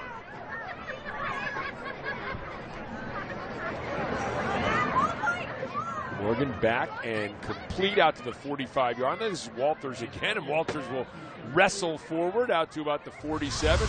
Big pickup here. Nice play as they get 14 yards back. Yeah, it fits the ball into a tight window to his, his receiver at 6'3", 195 pounds. Tim Walters, but came in with 13 catches. Does a good job of getting the football for his quarterback and getting it back to the original line of scrimmage here for second down. So, they get the penalty yardage back. Clock's turning. See if they can capitalize after the penalty to get. They got the yardage back. See if they can convert here in the next 2 downs. Keep this drive alive. Morgan pump fake. Morgan throws, and I don't know whether that was deflected or just short of his intended target, Lesota. Either way, it'll be a 3rd down. Yeah, Morgan I'm not quite sure there was pressure. He didn't get his feet set properly to deliver that football. He underthrew his receiver out in the flat. The all-important third down. Can they convert 3rd and 11? Tough to convert against, tough to convert 3rd and 11s. Tough to convert 3rd and 11s against a really good defense. Right. And again, they've been their own worst enemy throughout a lot of the night here. Drop passes, key penalties. They've had opportunities certainly to have more than 7 points up there. And Morgan hurrying the team to the line of scrimmage at a 3rd and 11 now. Because so much time is running down in the play clock, they elect to call the timeout here to try to reset and get themselves regrouped over around head coach Mike Melnick. Coming up on the UPMC halftime show, Penn Hills moved down in class from 6A to 5A this season.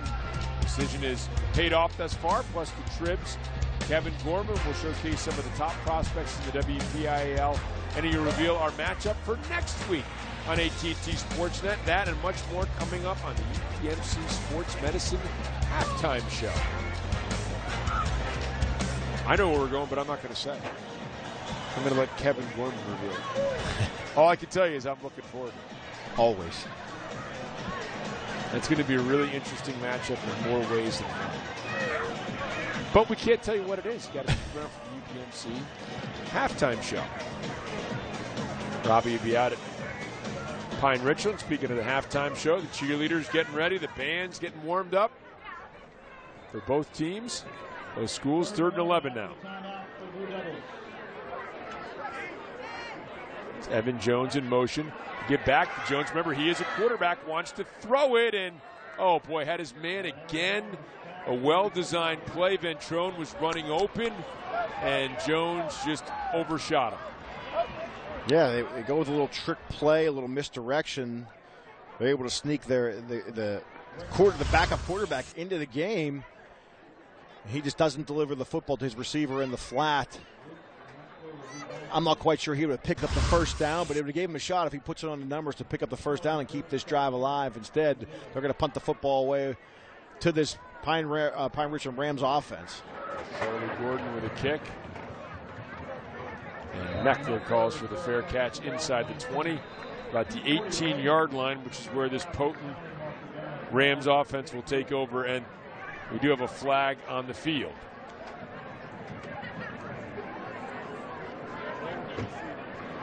See who the penalty's on, but if there was ever a possession that really could determine which way this game kind of goes here in the second half, it's this one. 2 minutes to go.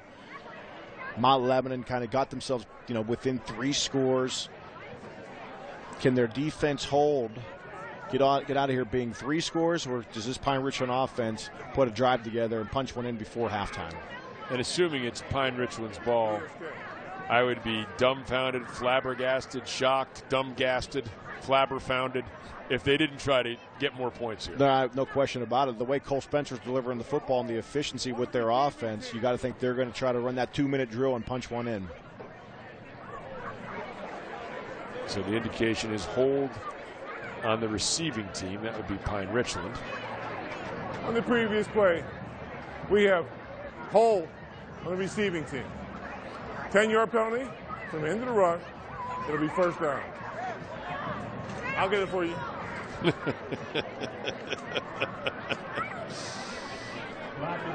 Sort of a friendly gesture. I'll get it for you, said Eric Hall. I'm not sure what Eric T. Hall was referring to, but sounded like he had it well in command, didn't he? Might ask for a number on who that holding was. I'll get it for you. I'll get it for you. And Mike Melnick, he needs his defense to come up with a stop. A big play would be great. A stop would be acceptable. His offense has shown flashes. They just have not been able to connect the synapses to get it going. Yeah, just out of sync just a little bit. There's the give, Meckler, and Meckler's wrestled down. Cam Powers, one of the better defensive players for this Mount Lebo defense, stops him, and now the Rams trying to hurry things along a little bit. Spencer back looking on the slant, complete, and it'll be first down yardage. And once again, it's Dave A. Johnson. And that second down play right there yeah, really is going to determine what they were going to do. And you see they're in that hurry up. Johnson, again, does have speed at the bottom of your screen. So does this guy. Here's Meckler. Meckler off that right side. All 3 timeouts for Pine Richland. They still got a lot of time on this clock, really. A minute 55. They still got 3 timeouts, so they could really stretch this timeout here on this drive. Here's the give to Meckler again. Meckler is going to be short of the first down. You think probably Pine Richland will use one of their timeouts here on a 3rd and 1. Oh, maybe not. Boy, they're just, so good at this fast pace. They immediately set within 5 or 6 seconds. No need for the timeout. Quick pass underneath, and Caffardi is taken down. And now if you're Mount Lebanon, are you thinking about a timeout? I think you got to. They were 3rd and 1. They ended up dropping them for a 2 or 3 yard loss. Mount Lebanon now should get the football back on the 4th down. They did call the timeout. They signaled Pine Richland called the timeout, I believe. I'm assuming that had to be Limo who used their second. I think so too. But here with a minute 23 now, they could get this possession. They're going to get the ball back, and can they squeeze something out before the half? So Mount Lebanon, we have confirmed, did use their second timeout. So 1 timeout remaining. You see the time left on the clock. Michael Palmer will go back deep to receive. Now, said this about Mason Pruse, and you never know, right? A snap can happen, a block can happen, but Pruse has an excellent leg. Excellent leg. As you mentioned, special teams is a third of the game that's often not talked about, but there's many impact plays on special teams from a field position standpoint, hidden yardage, and for Pine Richland, this is about executing the snap, getting the punt away. If you're Mount Lebanon, or you let's try to set up the return and put our offense in a good position with the short field. 4th and 4. There's head coach Eric Kasparovich. Mason Cruz back to punt. Michael Palmer back to They had 10 players in the field. That's an alert job. It's somebody's responsibility to count them up, and he didn't like what he saw, so now they get the personnel out there. Snap to Pruse is a good one. It looks like they do have the return set up. Palmer will take it on the hop, and Palmer will get to the 40 before he's taken down, so just a short return. He's taken down by Josh Reckenberg. Now, if you're Mike Melnick, well, what do you dial up for your quarterback, Seth Morgan, and his receiving core? Haven't quite been, connecting on the offensive side of the football. Can they dial something up here before the half and put some more points on and gain some momentum before halftime? This would be a good time to do it. It should be excellent.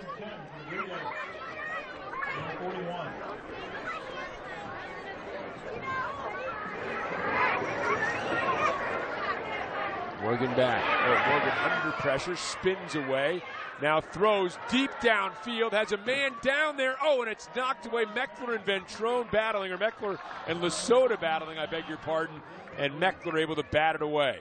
And that would have been the big play. You can see pressure comes on Seth Morgan. He bails out to his left, rolling to his left, able to get his shoulder squares, fires it downfield. His receiver almost comes up with it. Meckler there, I think, gets a hand on the football just right there. If not for that, it would have been a big play for Mount Lebanon. They would have been in business. But instead, it's just going to bring up a 2nd down and 10. And Meckler, outstanding first half of football. 2nd and 10. Morgan rolling, Morgan looking, and Morgan throwing, and Walter's upset about something. I don't know if he thought he was held or maybe thought he was open. If he thought he was open, he didn't know what was going on behind him, because Morgan was in some trouble back there. Yeah, Morgan was in some trouble, and probably the last thing Morgan wanted to see as he evaded the pressure, got out to his left, was Tyler King put his foot in the ground and say, I'm going to go get north and south and get to quarterback, and it really rushed his delivery and throw while taking a shot from Tyler King. We mentioned Kristofik heading to Notre Dame and Koenig to Indiana, Tyler King to Navy. We've got some players here in this Pine Richland team. Trips to the right on a 3rd and 10.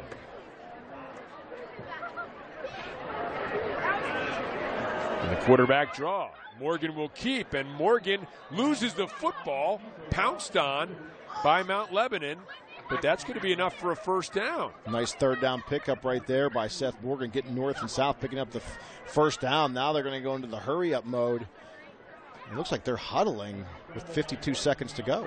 And now the clock winding, so let's see if they get a couple of plays called here in the huddle and get into that hurry-up mode. Remember, the clock stops on a first down.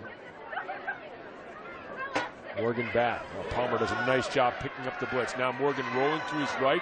Jackson in pursuit, throws, and incomplete, intended for Walters. Well, Miguel Jackson's an impressive sophomore, isn't he? Yeah, he is. You can see, he's getting pressure rolling out to his right, almost able to get the connection with his receiver. But a good job, as you mentioned, to give Seth Morgan time was the pickup by Michael Palmer on the weak side. They brought the weak side blitz. He stepped over, delivered a nice block for his quarterback to extend the play, keep his eyes downfield. They're able to connect, but if he doesn't pick up that blitz, you're looking at maybe possibly a strip sack and all of a sudden a short field for Pine Richland. Palmer, kind of a do-it-all type of player, plays a little receiver, is in the return game, plays running back. We mentioned all-conference performer on defense a year ago. And thrown incomplete. This is Lasota, bounces off a tackler. Here he goes, crosses the 20. Oh, he can't keep his footing. And down to the 15-yard line goes Sam Lasota. And Lasota looks like he's shaken up as he went face first into the turf. And Lasota comes across in motion, across the formation, and runs a wheel route. And it was a quick wheel route, and I mean, by design, Morgan delivered it quick. You see it takes a shot right there, keeps his balance, gets deep into Pine Richland territory. Let's hope he's okay. But a big play for this Mount Lebanon offense, knocking on the door here right before halftime. Minnesota still down and still being tended to. Mount Lebanon a chance to get some points here in case you're thinking about the field goal department. Casey Sorsdal, 4 for 7 on field goals this year, has 2 39-yarders. So right now, barring what might happen in the next few plays, would be about a 31, 32-yard attempt. So he's certainly got the leg for that. Of course, Mount Lebanon, first of all, they're hoping Sam Lasota is okay, and secondly, they're hoping they can score a touchdown and not a field goal.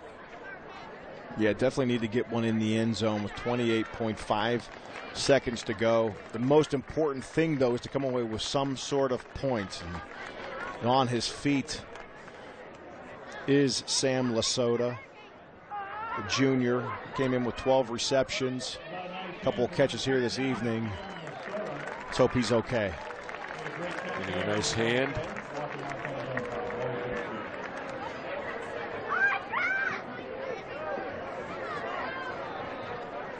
Tap on the helmet from Ventrone.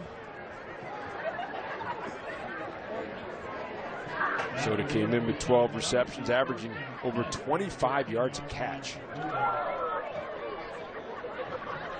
Oh, okay, so still a time. I bet their partner over 23 yards a catch. So an official's timeout there. Yeah, for the injured player. So Mount Lebanon will retain that one timeout they have here. And the clock is rolling. Morgan rolls out, throws back the other way, complete. And this is Palmer, and Palmer wrestled down at the 5-yard line. Again, the clock will stop, or should stop. Well, I don't know. Was he just short of a first down? He might have been just short of a first down. So Mount Lebanon did, in fact, have to use that last timeout. Yeah, Palmer sneaks out of the backfield, gets tight trips to the left. He rolls out to his left, throws back across the field. Palmer does a good job making the catch, unable to break that one tackle there for Pine Richland, making that tackle at the 5-yard line. But now you're first and goal at the 5-yard line. You're going to get 3 shots to get it in the end zone here before the half. And if you're able to punch it in, these definitely gain some momentum. Because they're going to be on defense to start the second half. So it's all very important that they come away with something here on this drive. Well, first of all, the one thing, you cannot have a sack. So that's because I believe Mount Lebanon, we just saw it there. The last time I disappeared off the clock, they used it there. So there are no timeouts for Mount Lebanon. Yeah, you got to make sure you tell your quarterback, Seth Morgan, if nobody's open, throw it away. So it is, in fact, a first down, first and goal. Morgan back, looking, throwing towards the corner of the end zone, and Ventrone reached back for it, but pretty good coverage by Connor Hetzel, and it'll be second down.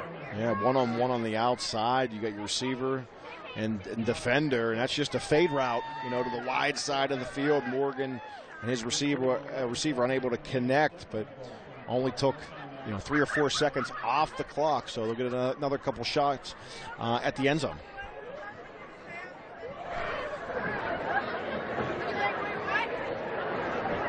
Evan Jones, who had the touchdown run, he's checked into the game as a receiver. Those are the football inside the 5-yard line. Thrown, batted down, incomplete. Third and goal. As Tyler King on the blitz was able to get in and knock it down. Yeah, Pine Richland defense not going to sit back. They're going to bring some pressure. Tyler King comes untouched, gets his big mitt up in the air, knocks down that throw by Seth Morgan. It's interesting. We came into the game, this defense, led by the two linebackers, really, King and Sermonera, make a ton of tackles. Haven't said their names much because they're not running a lot of the football in between the tackles. And by the way, both head coaches designed their respective teams' offenses, and both are now running their respective teams' defenses. Morgan back and aloft, another one for the corner, and too far. Intended for Ventrone, trying to go to work on Hetzel again, who had excellent coverage, and now fourth and goal. And that's a case right there where Morgan doesn't give his receiver a chance to make a play on the football, just too strong of a throw. You definitely don't want to turn the football over in that situation. However, you do want to give your receiver a chance to go up and get it. And you can see right there, he says, "My bad, that one's on me," knowing he, a little too strong on the throw. And with 4 seconds to go, they'll attempt this field goal. 22-yard attempt for Casey Sorsdal, as we mentioned, 4 for 7 on the season.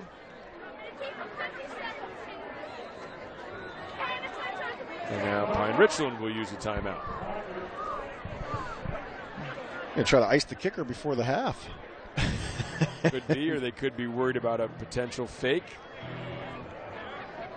Yeah, want to make sure that you prep your defense for everything. Defense for Pine Richland has run, as you mentioned, is run by Eric Kasparovich, the head coach. He relinquished his play calling duties, I believe, 2 years ago. He really took over this defense. I believe when his defensive coordinator left, he decided to go over to that side of the football. They improved last year and again improved this year. And as you mentioned, Mike Melnick also from Mount Lebanon, he took over for his defense as well. Had defense on his team, and still has some input on the offense, I'm sure. It's a hard thing for a head coach to do in high school, especially. Generally the head coach generally calls the plays offensively, or they're calling the defense. They're not just really a figure, the head figure, and they have two defensive, two coordinators. But it's a tough thing to do, especially if you're an offensive-minded coach and you go over the other side of the ball. But both guys have done it and been successful. Here's Sorsdal now.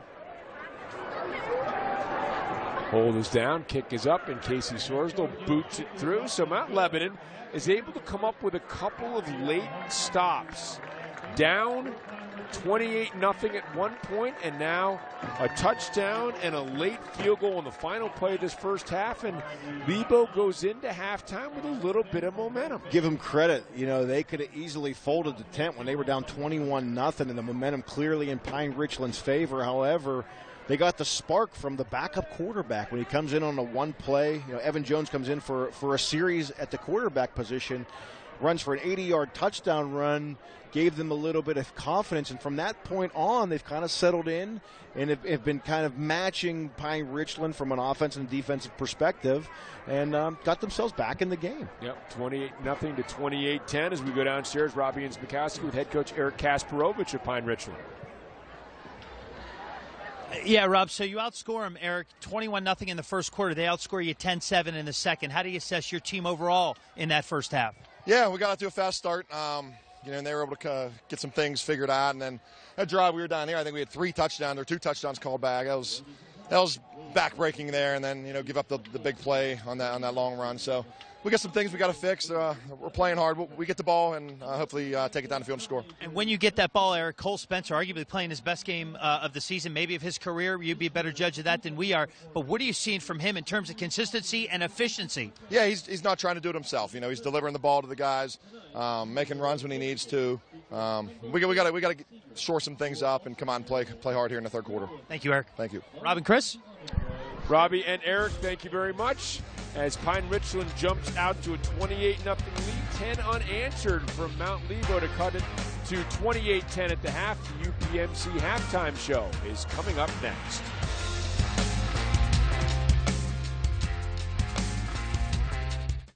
This treatment is a breakthrough. Circulating high doses of heated chemotherapy directly to the abdomen, it destroys the microscopic cancer cells left behind after surgery. And one of the only places performing it is Allegheny Health Network. This treatment for AFib is visionary.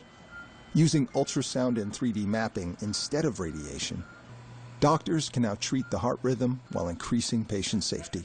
And the first place in the region to do it is Allegheny Health Network.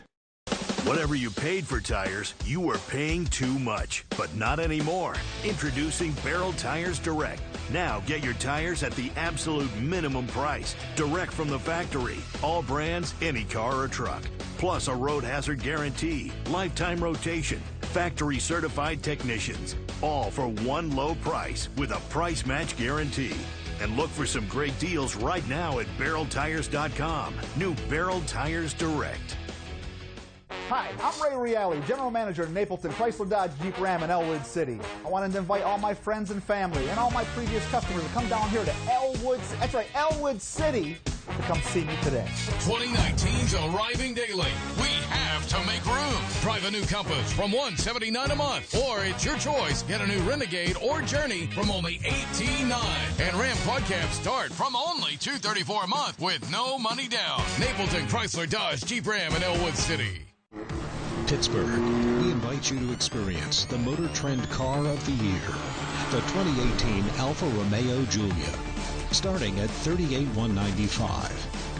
And introducing the 2018 Alfa Romeo Stelvio, starting at $41,995. At Ron Lewis Alfa Romeo, we have your keys.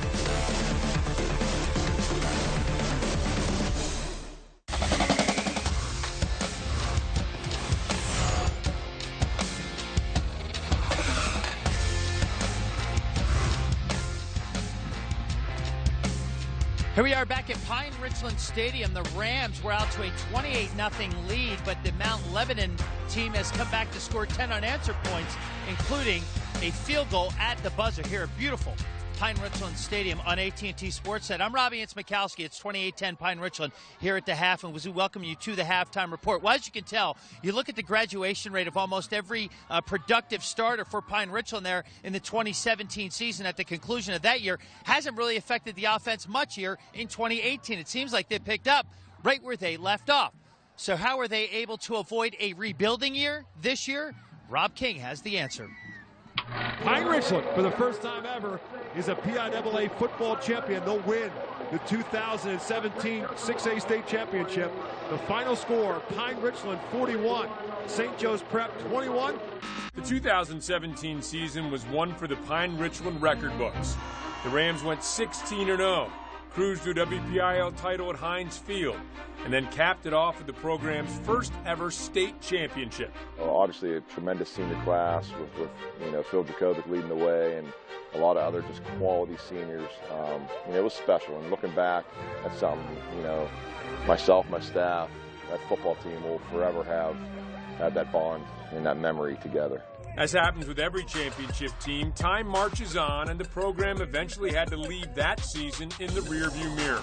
Once winter rolls around in February, March, you start starting workouts for the next year, and you see the guys who you got coming in. You quickly put that to bed and move on to the next phase. And that's us as football coaches. It's always kind of what's next. What was next for the Pine Richland coaching staff was finding a replacement for all-everything quarterback Phil Jakovic. After a brief position battle in preseason, they settled on sophomore Cole Spencer. And although he'll never be confused with their previous starter physically, the early results on Spencer have been positive. Cole's been tremendous. He's getting better every week, and that's all you could really ask. You know, he's an extremely talented kid. He's physical. He's you know, got a lot of intangibles. He's very athletic. He's very tough. The only thing he's lacking is that game experience. Replacing a player with Djokovic's ability is next to impossible, which is why Spencer hasn't listened to any outside noise. I probably ignored it. Like it's always going to be there. Everyone's going to be yelling like you can't replace Phil and all that stuff. But he was a great player, obviously, and I don't know. I'm doing the best I can to try to keep up with that. As a young first-year starter, Spencer has two large things in his favor. First, there's the large offensive line, anchored by D1 prospects Andrew Kristofic and Michael Kadek. And if he can't get the ball into the end zone on any given drive, he knows his defense will likely get the ball right back. Last year, everyone thought our offense was amazing. Our defense got a little overshadowed. But this year, we knew we had a great defense coming in, great front seven, had some new DBs, obviously Meckler returning, which was a big key. But the new guys have stepped in the front seven keep doing their job, and not a lot of teams are going to be able to run on us. King is one of a large senior group that prides itself in living up to expectations and not living in the past. Everyone as a senior has that extra pressure and extra motivation, kind of urgency to, you know, continue what's been done in years past, because you're the ones that are being looked up to. Last year with the players we had last year, that only amplifies all of that. So it wasn't something we ever needed to have a conversation about. It was on everyone's mind really since last year ended, that hey, we want to keep it going through our senior year, and we want to prove that we can do it without the seniors from last year.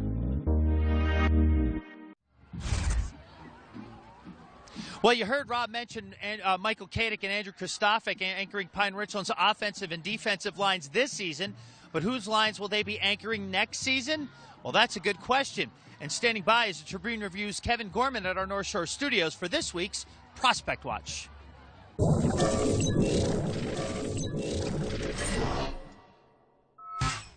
This is our first Prospect Watch of the season, so it's a good time to take a look at some of the top players in WPIAL from the class of 2019.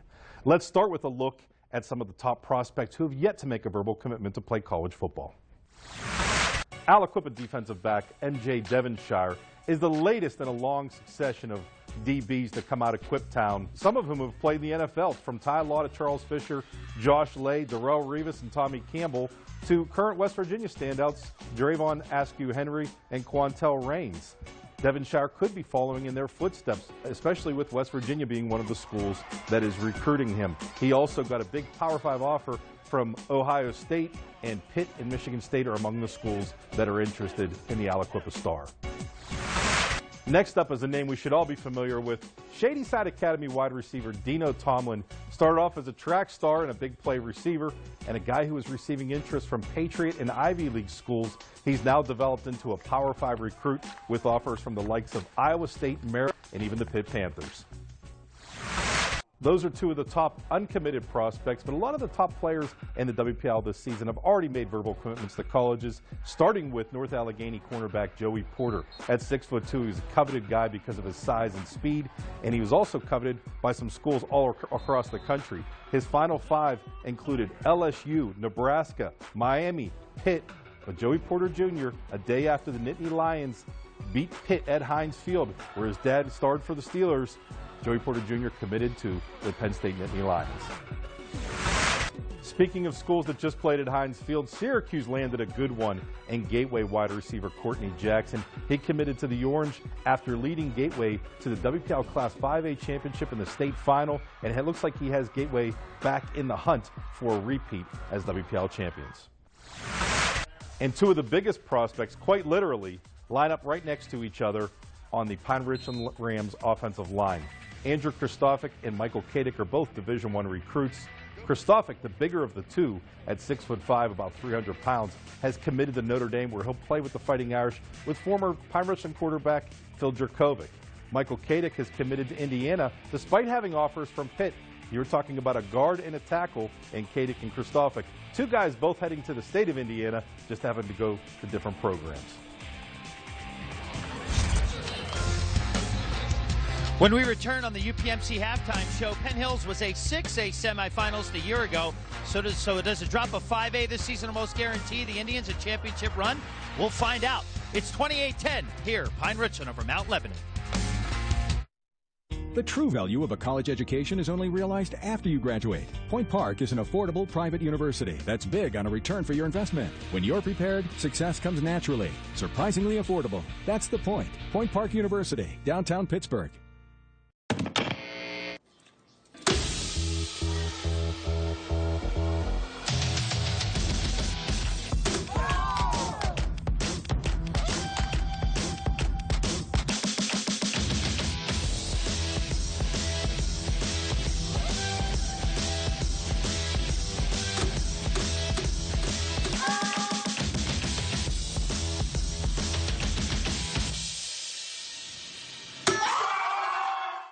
Here's a typical morning.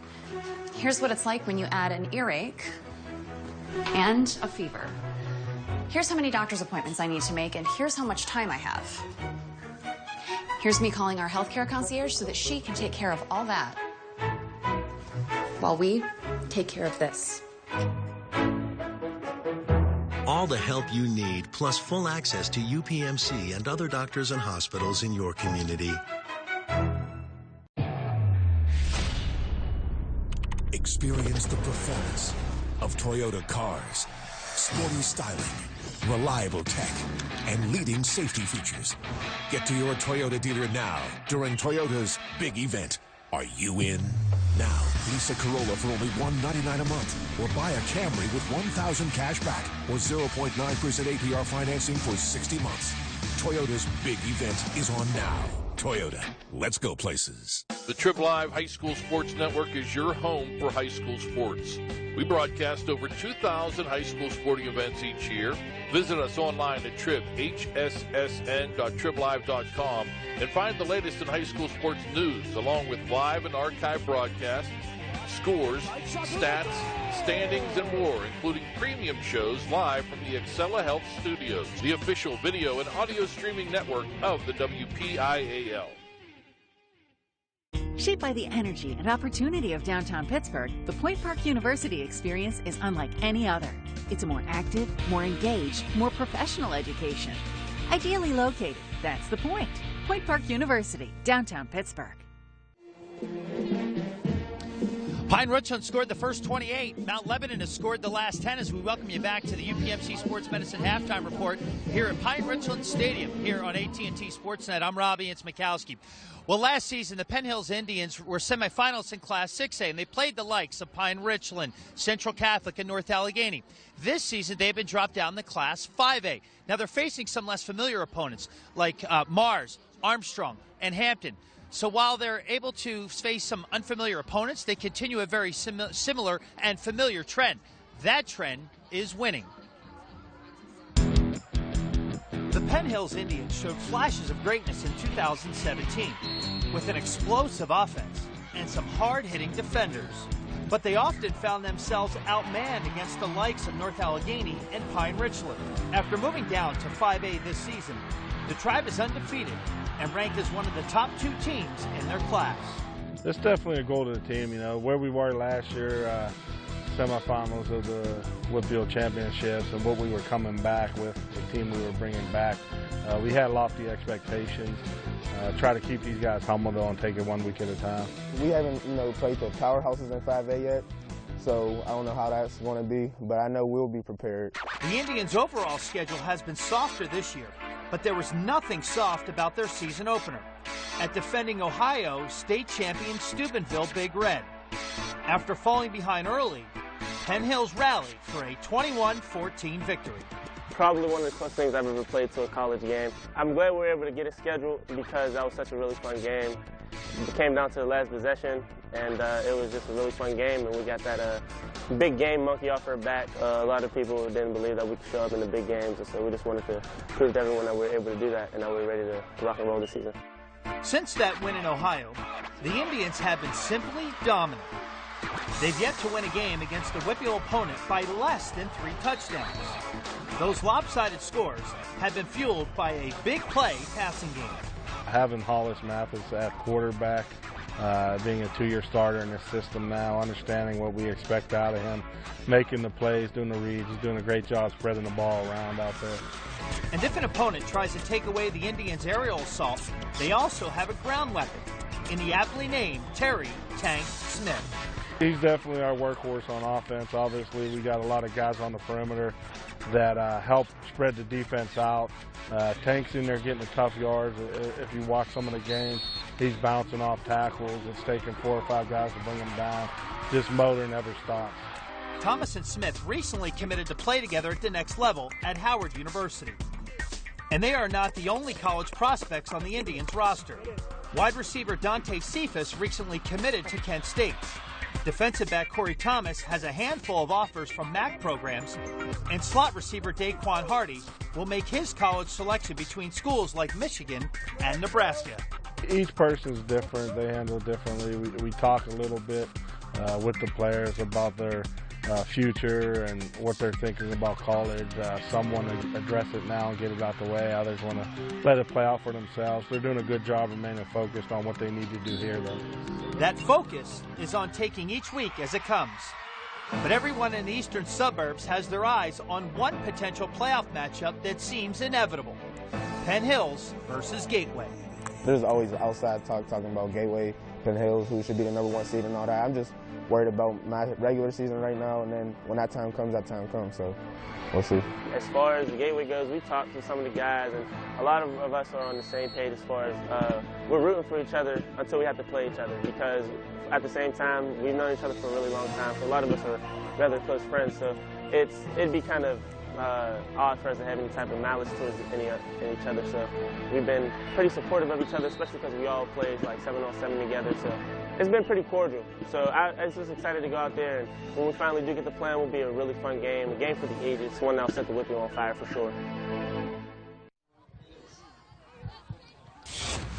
And that's a great story from our guys here at ATT Sportsnet. Speaking of 5A and 6A, next week's matchup on ATT Sportsnet is going to feature one of the top programs from each of those programs. Now, as we get a look at our preview of next week's matchup, we go back to TribLive.com's Kevin Gorman in our North Shore studios with that.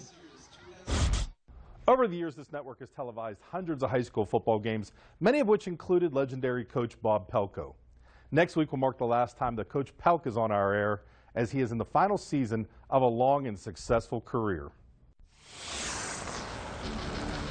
To keep that success rolling this season, Pelko and his West Allegheny Indians will need to rise up to beat a tough North Allegheny team. In this first ever meeting between these schools, NA will likely bring an unbeaten record into Imperial. Art Walker's Tigers have steamrolled their way through the 2018 campaign, with their only close game being a 10-6 win 2 weeks ago against Seneca Valley. Offensively, the Tigers rely on a bruising running game behind a huge offensive line. That run game has allowed them to overcome a spotty passing attack. But if the Tigers do go to the air, they have a serious weapon in wide receiver Joey Porter Jr. Assuming West Allegheny wins tonight against Hampton, the home team in this matchup will bring a 6-1 record into next week. West A's only loss came in Week 3 against upstart Peters Township. The Indians are led by quarterback Cam Cruz and playmaker Drayvon Baldwin. While this intra-classification game will not technically count towards playoff standings, the winner will carry a ton of momentum into the last few weeks of the season and beyond. Thanks very much, Kevin. As we get a look at the Whippeal scoreboard, the NA Tigers looking to improve to 7-0 in conference play tonight at Hempfield, and they're looking really good. 49-13 is the score. We get a look at some of the other ones. Bob Palco and the Indians of West A looking for their 4th straight win on the road in Hampton Township tonight, and they are up by 10, 17-7 in the 4th quarter. Let's go to 5A Northern Conference. North Hills is looking to keep pace with Mars, and Penn Hills is hosting Armstrong, and look at that score. It's 13-3. The big rivalry game in Class 1A's Eastern Conference, second place Jeanette, 7-0 overall, 3-0 conference play, hosting third place Greensburg Central Catholic. And look at that, 27-7. Washington's over Beth Center, 28-22, and Bell Vernon leads West Mifflin by a 14-6 count. That is going to do it for this edition of the UPMC Halftime Show. When we return, Rob King and Chris Schneider will recap the first half with highlights and stats, and we get the third quarter underway with Pine Richland leading Mount Lebanon by a 28-10 score. Today we're here to talk about trucks. I love trucks. Well, what truck brand comes from the family of the most dependable, longest-lasting, full-size pickups on the road? I think it's the Chevy. Ford. It's not Ford. I think it's Ram. It's not Ram either. It's Chevy. Gorgeous. Get a total value of $10,000 when you finance with GM Financial. That's 20% below MSRP on this Chevy Silverado. Chevy, the best-selling vehicles in Pittsburgh. How do you stop James Conner? Not with a linebacker. Not with a legion of defenders. And not even with a life-threatening cancer. That's because James chose the renowned UPMC Hillman Cancer Center, where doctors and researchers are setting new standards and discovering bold new breakthroughs in cancer care, so patients like James can be unstoppable. Your Western Pennsylvania Honda dealers have a utility vehicle just for you, starting with the wildly popular CR-V, a perfect people mover, or a perennial favorite, the versatile Honda Pilot. Right now at your Western Pennsylvania Honda dealers, you'll find offers that get you moving in a 2018 CR-V, or have you making plans to hit the road in a new 2018 Pilot. Your Honda is waiting for you at your Western Pennsylvania Honda dealers. This microscopic innovation is transforming the treatment of aneurysms. Inserted at the base of the brain into a blood vessel, it seals off a weakened artery and prevents its rupture. And the first place in Western Pennsylvania to use it is Allegheny Health Network. Hi, I had a very minor fender bender tonight in an unreasonably narrow fast food drive-thru lane. Don't worry, I have everything handled. I already spoke to our Allstate agent, and I know that we have accident forgiveness, which is so smart on your guys' part. Like the fact that they'll 4 weeks without the car. Okay, yep, good night. With accident forgiveness, your rates won't go up just because of an accident. Switching to Allstate is worth it. You can get accident forgiveness from an expert Allstate agent. In 7 fields, call Brian Prosson. This is artificial intelligence for stroke patients. It sends analyzed CT scans to doctors anywhere in an instant, saving precious time and increasing their chance at recovery. And the only place in the region it's available is Allegheny Health Network. High school football on ATT Sportsnet is brought to you by Allegheny Health Network, the largest health system rated #1 in the region for all things that matter most. And by Barrel Automotive, visit our Kia showroom in Wexford. More vehicles than ever at the very best prices. Just around the corner from the second half, coming up in moments, let's take you through what happened in the first half, and it begins this morning with a 36-yard Luke Meckler touchdown run. Yeah, nice little option right there. Gets Meckler out on the corner. You can see the speed he has to get into the end zone here in that opening drive.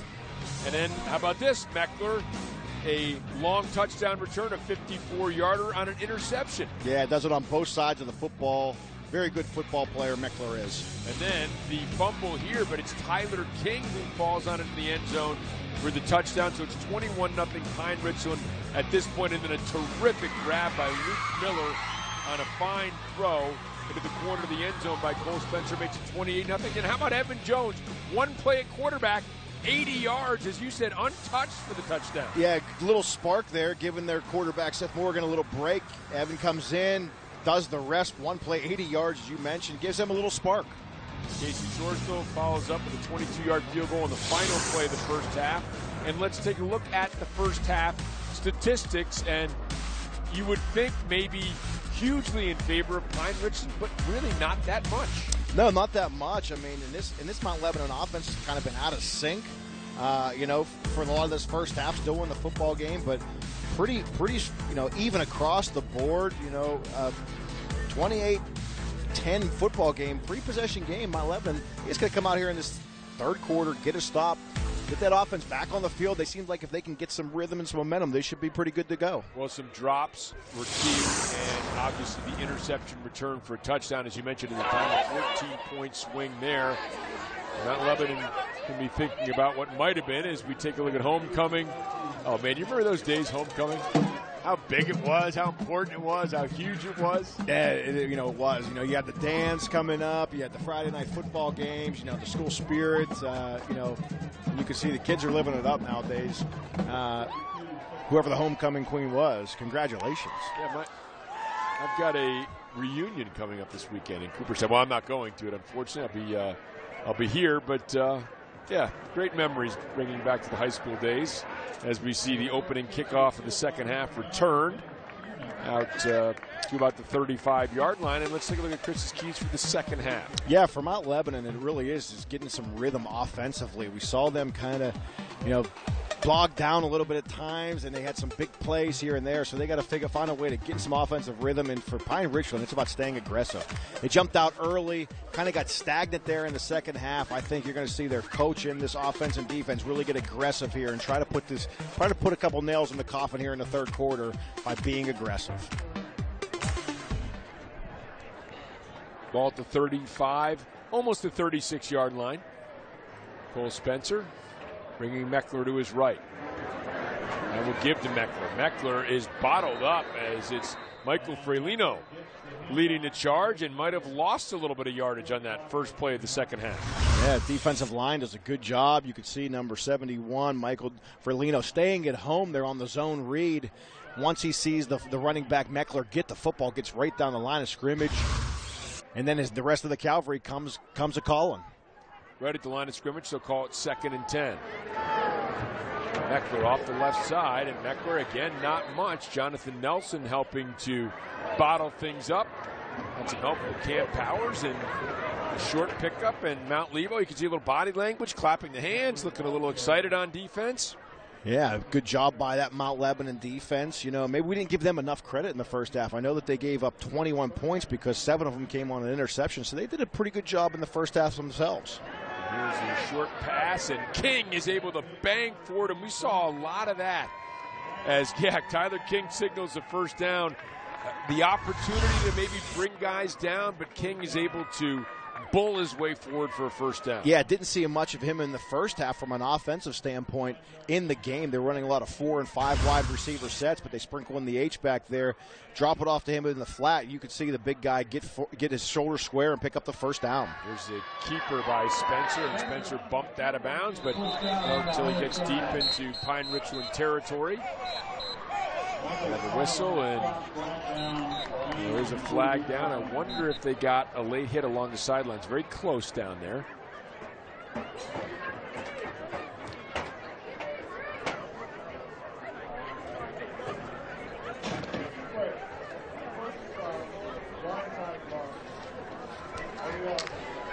Okay, so it's a personal foul, an illegal block against Pine Richland. Let's see where it's at right there at the top of the screen. And the only thing I can think of is, you have a tackle box where you're allowed to block. There's certain ways you can block. And if you get outside that tackle block, which is considered a crackback block, I think that's what they're going to call on that. Very questionable, very close, but it looks like that would be from that angle, where the call would have been made. So it's a spot foul. 1st and 23 back at the 33-yard line.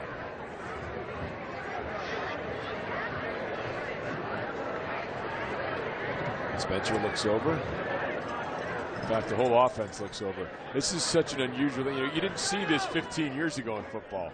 Everybody stops, stands, looks over, gets the call. And the pass to Caffardi. Caffardi will make one man miss. Now looking for a little room. Not going to find a whole lot.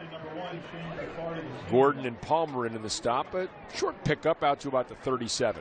Yeah, good job by the defense there. Recognizing the wide receiver screen. Getting lateral down the line of scrimmage and, rallying to the football. There's a lot of times you see those wide receiver screens. They'll go for big plays. That time just a 4-yard gain. See that 18-game winning streak on the line. And boy, Nelson, the big guy, does a nice job coming down the line. Big 6'5", 290-pound Jonathan Nelson. Yeah, it gets off a block down the line of scrimmage. You could see right there from the inside. Shows the speed and quickness that he has to get off the blocks. That's what happens a lot of times, in this zone type of zone read offenses. They'll run a path. They won't even block a guy like that, and hoping that the running back or the quarterback is going to beat him to the line of scrimmage. And that time, they did not. And Nelson supplies some pressure. Spencer's going to keep, and Spencer's going to get out to the 45-yard line. Looks like he's going to be just short of a first down. Boy, Spencer does a good job. He looks to his left, no one open. You can see the lineman start, defensive line gets pressure on the quarterback. He tucks it and run. Spencer does a good job getting close to that first down. You got to believe 4th and 1, they're going to go for it. Yep. Very aggressive coaching from Eric Kasparovich. And he's going to pick up the first down as Sullivan kind of sold out, got a little pressure on him, but he needed to stop him in his tracks. And Cole Spencer, strong enough, the wrestler, to able to pick up the first down there on that run. Yeah, they morph from a 5 wide receiver set to a single wing and run over that right side, as you talk so much about with Krzysztof Kadic and Durando on that right side, and they've been opening that right side a lot for these running lanes, and they easily pick up the first down. Give off the left side. Here's Meckler. Oh, looked like he had an opportunity to pop through there. Sam Rolfson able to make the tackle. I thought that might go for big yards. Yeah, they pull the backside tackle up into the hole, and the running back runs into him. And then you can see the defense. Rolfson comes down and makes the tackle there. It looks like it was going to be a lot more, but Rolfson makes that play.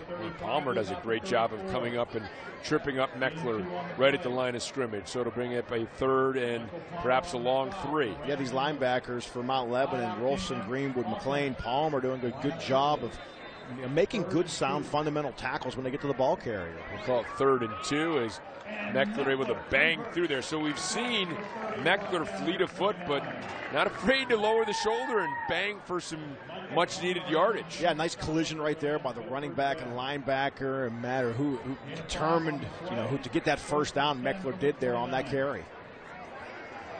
Spencer back, looking, throwing, lofting up, and brought down by DeVay Johnson. Oh, no, I'm going to say incomplete. It looked like Johnson came up with a catch, but incomplete.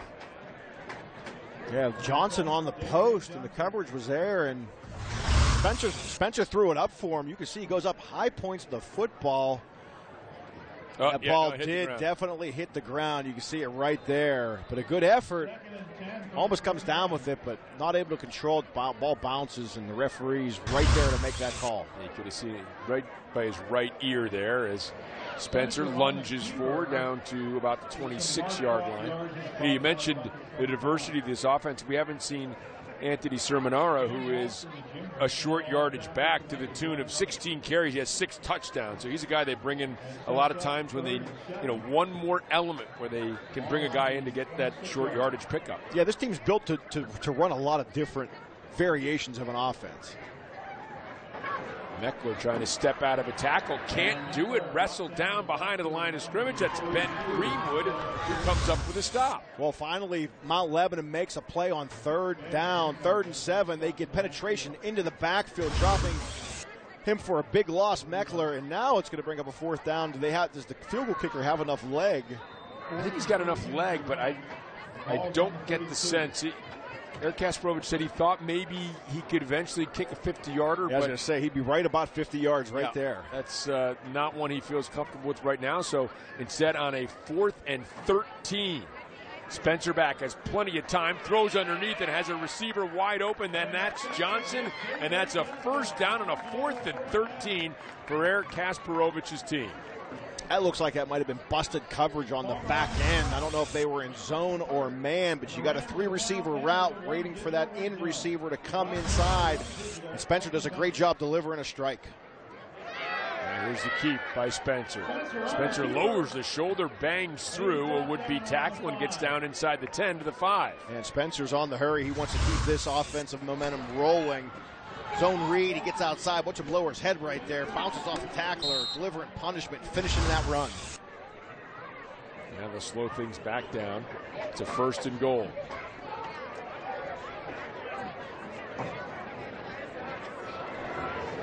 A long drive. This will be the 17th play of the drive. They picked up a couple of 4th downs on this drive. And a couple long 3rd down conversions as well. Here's the keep by Spencer, and Spencer leans forward and tripped up by McLean, but gets down to about the 1-yard line. Yeah, and Spencer came in, averaging 4.6 yards a carry, 5 rushing touchdowns, a little over 350 yards. Does a good job of protecting the football when he does carry it.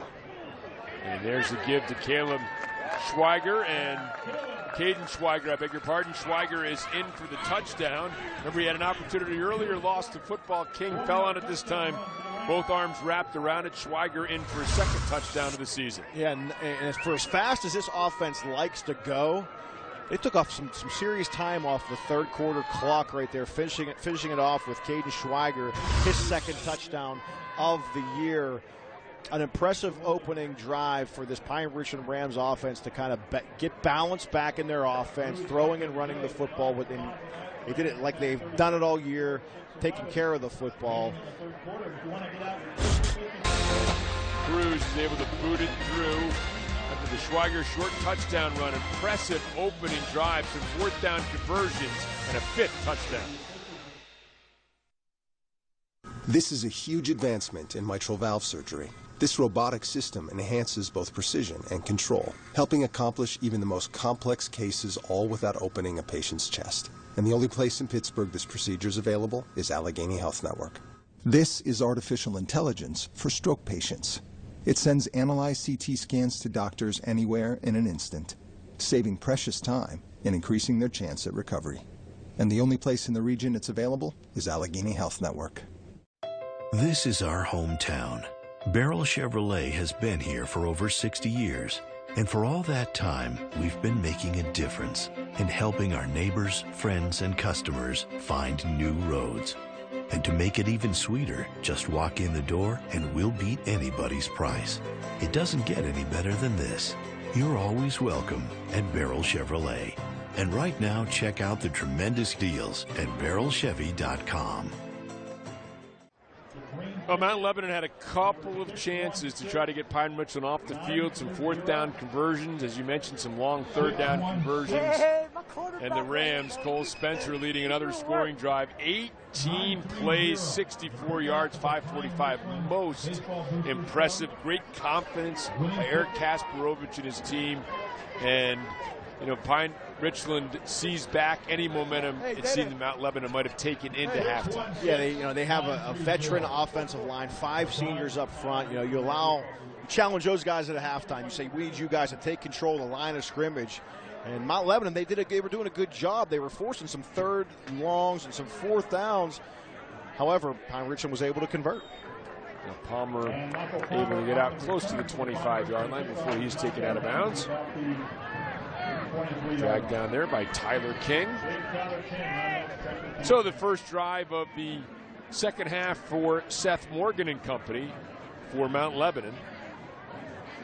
Again, a very capable offense, shot themselves in the foot a few times in the first half. We were talking about it at halftime. Of course, we were watching Robbie and Smikowski in the UPMC halftime show, but you and I were commercial break talking about how this could have been a much closer score at halftime. Pass out. This is our first look at Drew Vaughn, and Drew Vaughn picks up a couple, spreading out wide. He is the leading rusher for this team. Did not see him in the first half. Yeah, didn't carry the ball much. But we played the what-if game at halftime. There were certainly some things that, on the opening of what was the second drive of the game, if they, drop a bomb there, and then maybe 7-7, and said they throw the pick six. Right, there was nothing. Right, there was a missed call on a long pass. Just a couple things that you could have tipped the scales in some different directions and maybe made this game closer, but it's not the way it was called, and not the way that it played out. So now, here you are.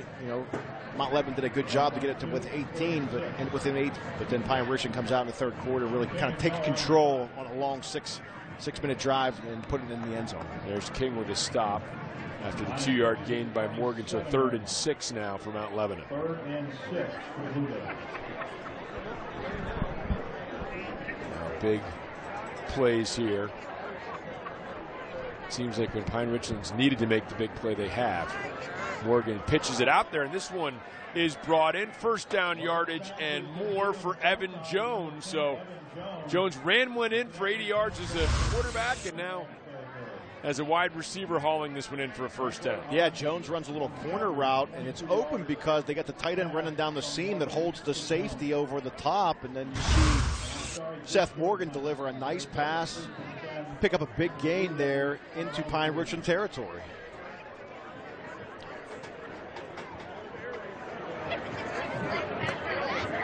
Lofted by Morgan and incomplete. Looks like a decent throw intended for Lucas Takar. That's tough. You have to pump, and now your receiver starts going up the sideline. Difficult throw. Yeah, timing was thrown off a little bit there. I think Seth Morgan wanted to deliver the football sooner. He did not. And that was supposed to be like a wide receiver screen because we saw the wide receiver on the outside blocking. And then he threw it in, and his receiver kind of continues his route. They're unable to connect. 2nd and 10. Trips to the left side. Have not seen Sam Lasota out on the field. Suffered that injury towards the end of the first half. Certainly hope he's okay. Morgan, quick pitch out. And this is caught, and it's Walters, and Walters will pick up about 4, so that gets you back into a more manageable 3rd down now. Yeah, and we saw Walters and Morgan, late in the second quarter start to have a little bit of a connection, on their timing, and they were able to connect on some throws and some catches and get some good yardage. Maybe they can get that going here in the 3rd quarter. 3rd and 6.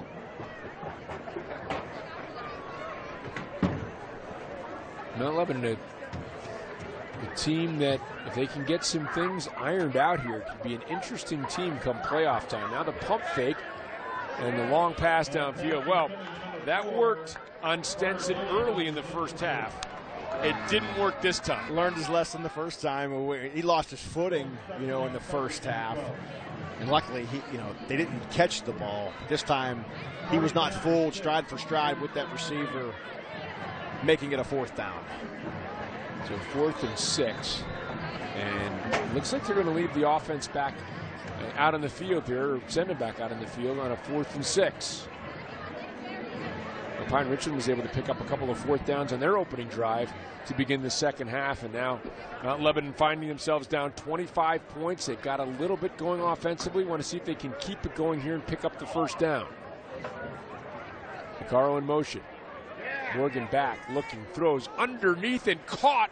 Terrific stretching catch by Walters, and that will pick up a 1st down for the Blue Devils. And that's Tim Walters using every bit of his 6'3" height right there to go up and make a play. See, the ball was thrown hot. He makes a play on the football, comes down with a catch for his quarterback, Seth Morgan. Seth Morgan, as we talked about earlier in the first half, he throws a hard ball. You can see it. He really sings it in there. His receivers sometimes have a hard time making a play for him because he does fire it, but that time Walters comes away with it for him. Now Davidson goes from one side of the formation, sprinting to the other. Morgan, the pitch to Vaughn. Vaughn loses it. Ball comes loose on the backfield and a pitch to Shannon. Looks like they blew the whistle. They might call an incomplete pass on that. So they're calling it an incomplete pass. That was a toss, like a run. Might have been a quick whistle. Yeah, sometimes it happens. Well, the toss goes forward. Underhand, overhand, sidearm, doesn't matter. It's incomplete. It definitely goes backwards. It's backwards. But they would have lost 2 yards. Yep. So it tripped over the legs at the feet of Tom Peters, junior left tackle. 3 juniors on the starting offensive line for Mount Lebanon. So they'll have some interesting players back, including Jones, Drew Vaughn, who we mentioned, their leading rusher. Fake to Vaughn. Morgan in trouble, rolling, throwing, and Walters tried to drag the foot. I'm not sure whether he would have been in bounds. Heck of an effort. Instead, it's going to be a 3rd and 10 on the incomplete pass. Yeah, they would play action there, and Seth Morgan gets around the edge, but he has pressure, which causes him to fire that football pretty quickly on the comeback route. They're able to connect. If they would have, they would have picked up the 1st down, but instead it's the incomplete pass and now a 3rd and 10 situation. And for Mount Lebanon, that I'm pretty sure they're in 4-down territory because they got to score some points. There's Kristofic, the Notre Dame-bound offensive and defensive lineman. Morgan back. Morgan throws. Oh, what a grab! Excellent grab across the 10, and Jones lunging. 2 touchdowns for Mount Lebanon, both scored by Evan Jones. One as a quarterback and this as a receiver. There is a flag on the play. Well, if the play stands, looks like he caught the ball twice almost. Yeah. In and out of his hands, but great concentration by Evan Jones. We have roughing the passer on the defense. Penalty will be accepted and applied on the kickoff. So it is going to stand, but what a tremendous job by Evan Jones.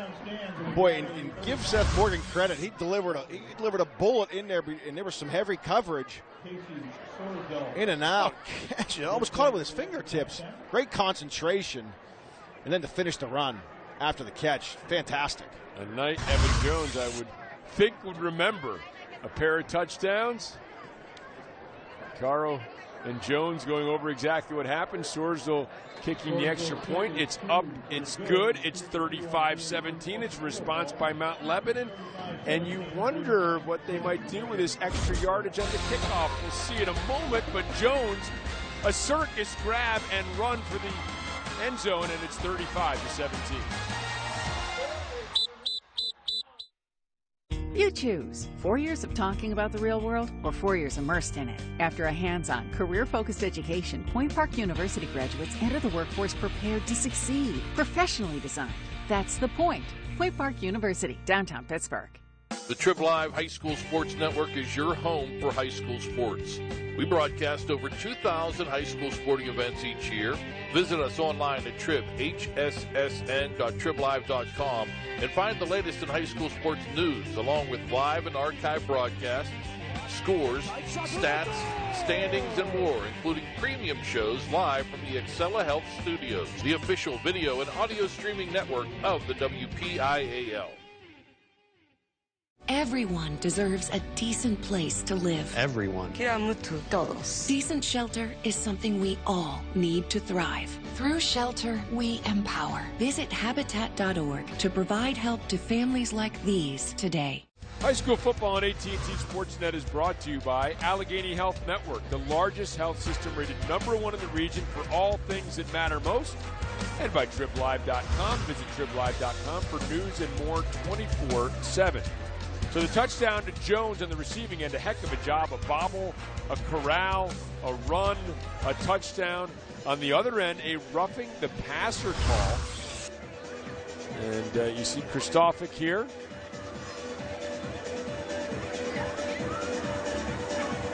Little hit, deemed late. That's today's football, though. Well, we couldn't see where it was released and how late it was. Certainly wasn't vicious. It wasn't a vicious shot at all. No, but what we couldn't see from that angle was, look, at some point, I mean, you can't, if the ball was released 2 seconds ago, you can't run into it. Right. That's a judgment call by quarterback or by officials. Now, with about the 45-yard line here, Chris, you lose almost nothing here with an attempted onside kick. 15 yards of I mean, from here you could boot it through and have him get it at the 20, but I completely agree with you, and they're lined up to actually try to execute this onside kick. Kind of squib it instead.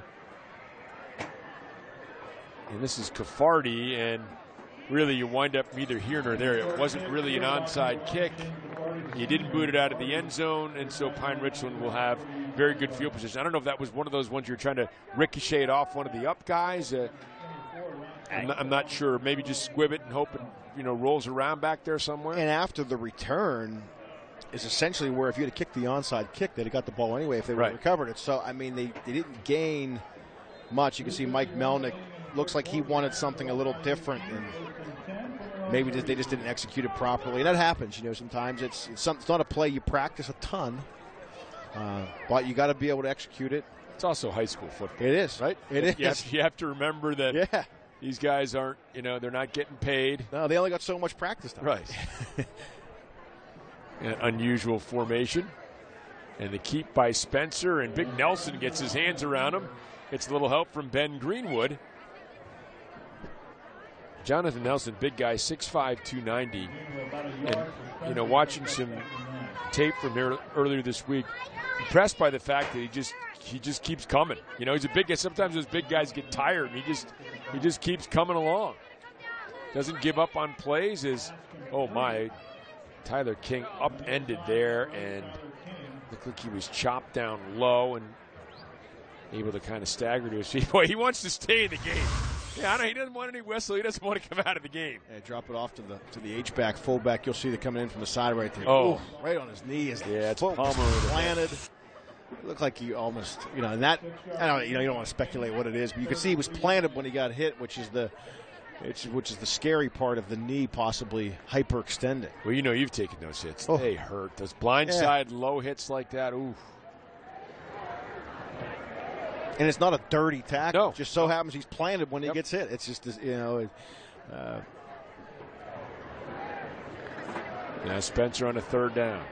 And Spencer will give to Meckler. Meckler tries to bounce it outside, does so successfully, almost stayed in bounds, was bumped out of bounds by Mason Ventrone, but enough for a first down for Pine Richland. And a guy like King, too, where he's really, he's the commander on the defensive side of the ball for them. He's really their bell cow from an inside linebacker standpoint. Didn't really play much offense in the first half. We've seen him a lot more here in the second half. Now, he did fall on the fumble in the first half, but that was in a short line, goal line situation. Here's the flip out. And about a 4 or 5 yard gain to Eli Yoakum. Did you use commander because he's going to Navy? A little naval term there? Commander of the defense? He's the commander of the defense. Eli Yoakum, we saw Ben Yoakum have some good numbers, part of that outstanding receiving corps a year ago. Yeah, and the Naval Academy is getting an outstanding football player. Flag, I think we had illegal motion here. Had a chance. Have you been to Annapolis? I have not. False start on the offense. 5-yard penalty, replay, second down. I've been to West Point, but for a basketball game, not a football game. And Navy on the day they played a game, but I didn't have tickets to the game. And really a beautiful little town along the shore, Annapolis. Absolutely beautiful. And, all the cadets walking around in those spiffy whites. I mean, it was a sight to behold for sure. Would like to go see the Army-Navy. Oh, I think definitely. that would be the on the bucket list, right? Definitely. 2nd and 11. Give to Meckler. Meckler turns the corner, squares the shoulders, picks up a few. McLean, Greenwood, others in there as well. Evan Jones. Well, this defense from Mount Lebanon, they definitely have some fight in them. They have not quit. They're making this Pine Richland offense earn it, here in the second half. Spencer back, looking. A little tug of the jersey of Nelson. Didn't look like anybody saw it. Now lofting deep downfield. Big battle for it. Incomplete. And I think we're going to have pass interference here. Boy, and that's a tough call. That is a tough call. Oh, the ball's thrown up for grabs. You've got 3 or 4 guys jockeying for position down there. It's not a call. Tough call to make. That's 3rd and 7. Mount Lebanon's about to get off the field if this is indeed against them. Previous play. We have pass interference on the defense. That's a 15-yard penalty. Result of the penalty will be a first down. Yeah, Mike Melnick looks stunned, and that is a tough one. Yeah, there's no interference there for me. Wow. Nothing there for me. I understand he's got his, he's behind the play, so it makes it a little difficult, and he's making the call. But there was a little bit of contact there, but not enough to give him a free first down after the defense just held. Yeah, that's too bad. And Mount Lebo, they need a break, and they just haven't been able to get one. They've had a chance to create a couple of their own breaks and haven't done it. True. But they're a break here, a break there. Look. I don't know what the score's going to wind up being, but Mike Melnick's, I think, going to be able to put on some tape, show it to his team, and say, look how close you are to playing with a team that's won 22 straight games against the teams from the state of Pennsylvania. Right. They're widely considered the favorite. They were the champions last year in the WPIAL. They're the favorite going into it until someone knocks them off. Once they settled into the game a little bit, they've matched them and have played well. Yep. So when you're playing against a team as good as Pine Richland, you've got to play a flawless game. Everything has to come together, and when you're fighting, when you're fighting for yardage, and when you're fighting for for turnovers, and then you get a couple calls too, it makes it hard. Second and 10 for the Rams. Second and 10. Spencer going to keep, and Spencer is wrestled down. It was Rose Palmer who got the initial penetration, and Sam Rolfson who finished him off. So it'll be a 3rd and long when we get set to begin the 3rd quarter of play. Well, it was an 18-point lead at the half, remains an 18-point lead. Schweiger with a touchdown and Evan Jones with a touchdown. 35-17 as we get ready for the 3rd.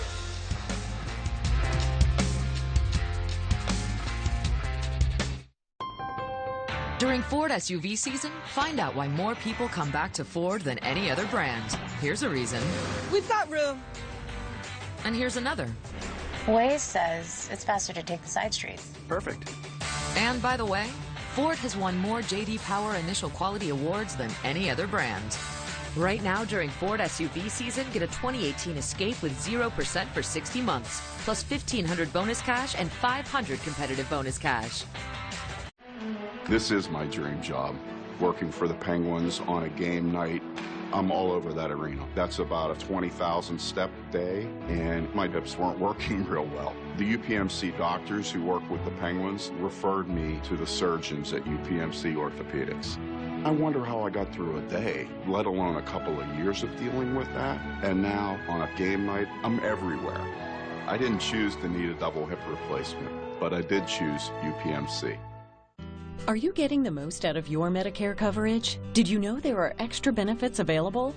Dental, vision, hearing, and prescription drug coverage? Make sure you're on the plan that's right for you. Many areas have plans available with $0 copays for many services and $0 deductibles. Plus, premiums may be as low as $0 a month. Call now for your free Medicare coverage review. Please call 800-402-8711.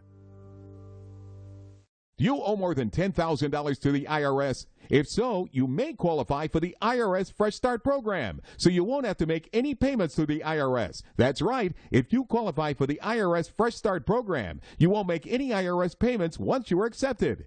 Once you're in the IRS Fresh Start program, the IRS will stop all harassing and threatening collection activities. Call Fidelity Tax Relief at 800-398-8182 to see if you qualify. 800-398-8182. In our Allegheny Health Network injury update, Northern quarterback Jack Salapak left last week's game against Central Catholic after suffering a possible concussion. The junior signal caller left the field under his own power. Salapak already has an offer on the table from Pitt. He was evaluated throughout the week by the Norwood medical staff, was cleared to play yesterday in the night's home game against Cannon McMillan tonight, a game in which Cannon Mac won. And right now, the Rams, leading by the score of 35-17. Pine Richland has a 3rd and 10, we're going to call it. First play, the 4th quarter, and it is pitched out to Meckler, and Meckler is banged right at the line of scrimmage, so no gain as Ventrone and Palmer in on the stop, and now it'll be a 4th and 10. 4th and 10, I think, with a 18-point lead, you got to think he's going to punt the football, even with a short field. I never think Eric Caspero would punt the football. I don't know whether Spencer could drop back and punt. Doesn't look like it. They're going for it. Spencer fires, throws, and incomplete. Intended for Johnson, a little too tall. And now Mount Lebanon with the football and down 18 points in the very opening seconds of the 4th quarter. Yeah, can they dial something up now offensively to get a big play? They need a big splash play. They need to score in a hurry because they need possessions here with 11 minutes to go. Down 3 possessions. Yeah, always an interesting time in the game because you probably need a big play. You might need a turnover. When do you go outside of what you do best and when do you just try to do what you do best? So right now here they're going to give it to Vaughn, and Vaughn's going to struggle over the 40 to the 41. At some point you need that big play. So when is it? When do you stretch yourself? I think maybe at this stage, Chris, you still do what you do and try to get a score on the board? I think that you've got to try to get the big play now. Okay. As you need possessions. It's a bottom line. You're fighting the clock. You're fighting a tough defense. So the quicker you score, the quicker the opportunity is to get the ball back, and that's what you need. 2nd and 7, Twins to each side. Now it'll be trips to the right as Jones moves in motion. Now Morgan keeps. Morgan moves back to his left. Morgan will dance towards the sideline. Going to be out of bounds, just short of a first down, maybe a 2 yard short. So nifty run there by Seth Morgan. Yeah, Seth Morgan does a good job stepping up in the pocket and then finishing the run by making a guy miss and getting out of bounds, stopping the clock, as you mentioned. But I can tell you right now, if I'm Seth Morgan, I'm looking for Evan Jones. Every time he's touched the football tonight, something good's happened. I'll be trying to get the football to him and see if he can work his magic again like he did on the previous drive. And Morgan designed keep, and Tyler King came on the weak side blitz. Remember we saw earlier, Palmer was there to pick him up. Nobody there to pick him up on this play because it's an empty set. Yeah, and they brought Tyler King. He's out there in coverage on the second receiver to the short side of the field, and they brought the pressure immediately. That's a design blitz. Good call by head coach Eric Kasparovich right there, thinking, you're playing the odds. What do they like to do in this situation? 1st and 10, we're going to bring pressure. We're not going to really care what they think they're going to do. We're going to bring the pressure. And they brought it to his backside, and they drop him for a loss. 4th and 6. And it looks like they'll bring out the punt unit. Charlie Gordon comes out. I thought he picked up the first down on the run, so I was my fault there on a couple yards short. Oh, that one is blocked, and it is picked up, and it's going to be taken in for a score by Miguel Jackson. Well, we've been talking about his work on defense. He blocks the Rugger-style punt and takes it in for a score. Just too long for Gordon here to get the football off. But Miguel Jackson plays off the block, and really the kicker came to him. It wasn't like he got penetration between two defenders. He was just playing his path, and the quarterback, the punter just punched it in there, and you can see head coach Eric Kasparovich's reaction.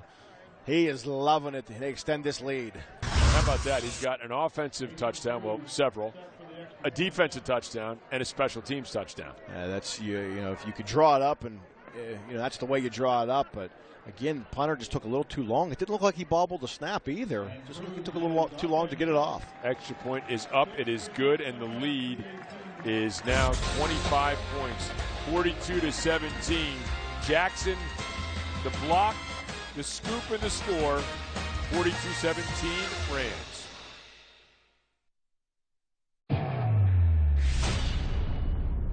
Feel the power of Toyota trucks. More features, great style, and reliable technology. Get to your Toyota dealer now during Toyota's big event. Are you in? Now get a 4Runner with $1,000 cash back from Toyota, or go off-road in a Tacoma with $1,500 total cash allowance. Don't be left in the dust. Toyota's big event is on now. Toyota, let's go places. This treatment is a breakthrough. Circulating high doses of heated chemotherapy directly to the abdomen, it destroys the microscopic cancer cells left behind after surgery. And one of the only places performing it is Allegheny Health Network. This treatment for AFib is visionary. Using ultrasound and 3D mapping instead of radiation, doctors can now treat the heart rhythm while increasing patient safety. And the first place in the region to do it is Allegheny Health Network. Miguel Jackson with the punt block for the touchdown. 9:46 remaining. It's a 25-point Pine Richland lead. Well, how about this honor for Pine Richland head coach Eric Kasparovich? He has been named the head coach for the 2019 United States 19 and under national team for the 10th annual International Bowl. That's going to be played at ATTPHD Stadium in Arlington, Texas. January 18, 2019 is when that game will be played, so pay attention and catch that one on television. I asked Kasparovich about it. He said, listen, I'm humbled to represent the USA. He said, that's a different level. It's cool to represent the WPIAL, Pine Richland, the school district of Western PA. All that stuff is fantastic. But this, Rob and Chris, Kasparovich said, is quite the honor. How about that for Eric Kasparovich? Yeah, it's great stuff, and great for him. We saw Andrew Kostovic is going to the 2019 All-American Bowl as well. So, when you start doing what Pine Richland has been doing, and the honors start rolling in. Yeah, because they've become a national name. Their opening game this year was against a national all-star team. IMG Academy. So, when you start to, put up the numbers that they've been putting up over the past couple of years, you're going to get that recognition, and it's well-earned and well-deserved. For more on Kristofik as Palmer takes it out to the 27. Let's go downstairs again to Robbie. Robbie. Yeah, you guys mentioned him playing at the Adidas All-American Bowl in 2019 for Kristofik, and that game's going to be played January 5th. It's going to be nationally televised on NBC, and he just found out about it last night. Kristofik did, about being able to play in that game, and Kasparovich said about him, he's the epitome of a Pine Richland student athlete. He goes, when you look at this kid from where he started to where he is now, it is nothing short of impressive, Robin Chris. He'll be joining Phil Jurkovic at Notre Dame. Morgan looking, Morgan lofting. Morgan has a man wide open. It's DeCaro, and DeCaro shoved out of bounds, but not till he gets to the 35-yard line of Pine Richland. Good job by Morgan right there, delivering a strike to his receiver who gets behind the secondary for a big play from Mount Lebanon. But going back to Kristofik, what about the job Notre Dame football has done coming into Western Pennsylvania over the last couple of years and plucking the top football players in the... Yeah, it is impressive. Of course, Notre Dame does that in a lot of areas around the country. When they come calling, they are tough to beat in the recruiting trails. There's Morgan, and now Morgan will stay in bounds, and Morgan scoots down to about the 32-yard line, picks up about 3 yards. Yeah, it looks like he was going to run out of real estate there, but he's still competing.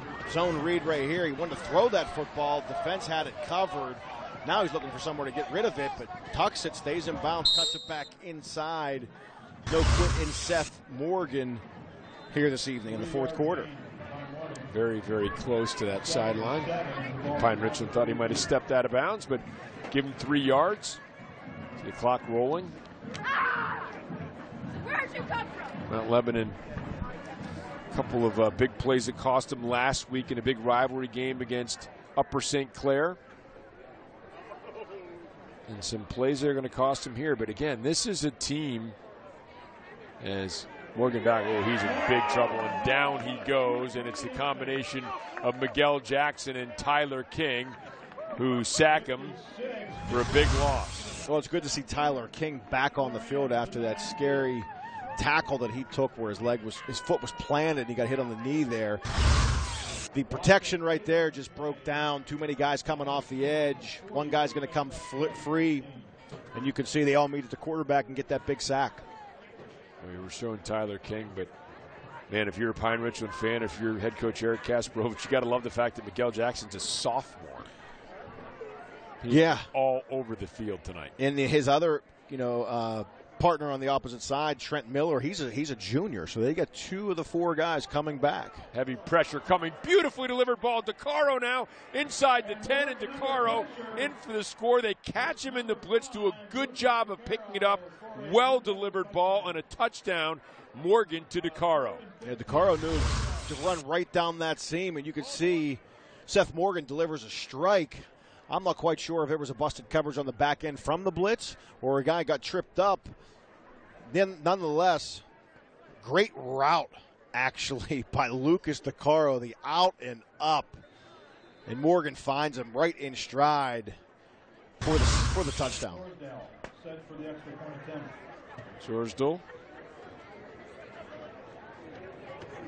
The hold by Sullivan. The kick up by Sorsdal is good. And Mount Lebanon still in there pitching away, down 42-24. Morgan, beautiful job to DeCaro, who does the rest. Mount Lebanon with an 18.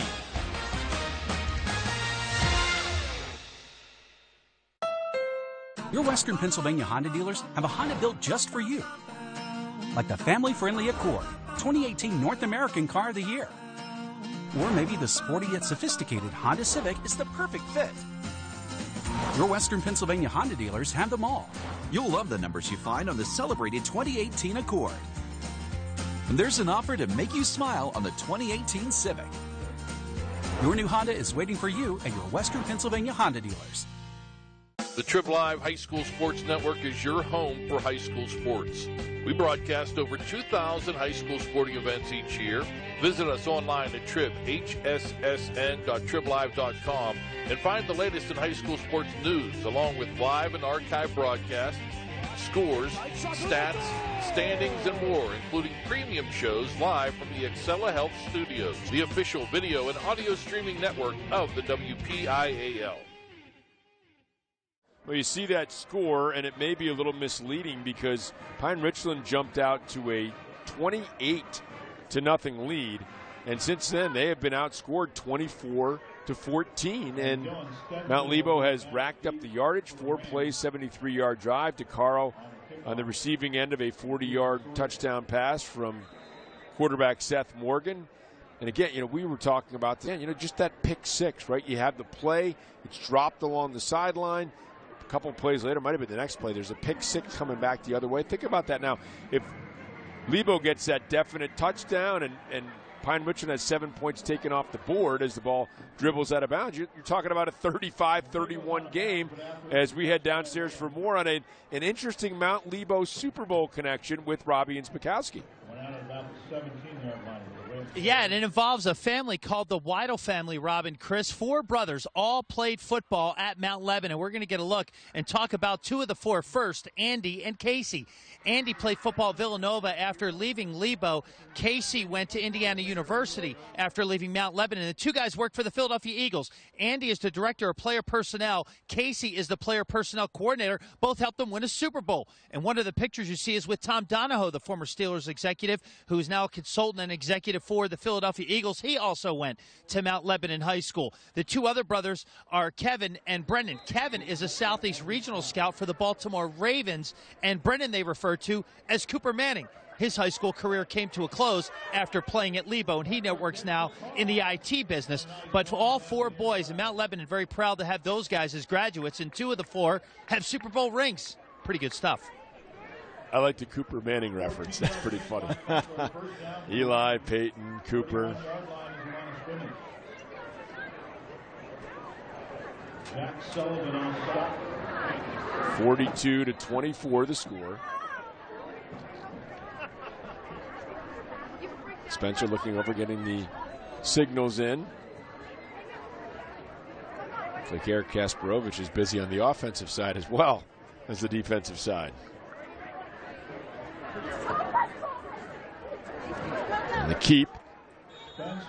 There again, Rose Palmer and Jonathan Nelson. And this might be a case where he's stepping in to slow down the offense now. We like to play with tempo. We want tempo now. Let's take our foot off the gas pedal here. We've got a 18-point lead. Let's try to take it down the play clock as much as we can before we run a play and get out of here with a victory. Well, you get the sense now as in their last 64 games, this is the 61st time in which they've scored at least 27 points. So they can score in a hurry, but I think they can also grind it out behind this offensive line if need be. And they're not going to try it here. Spencer's going to throw underneath and incomplete. Clock stops intended for Eli Yoakum.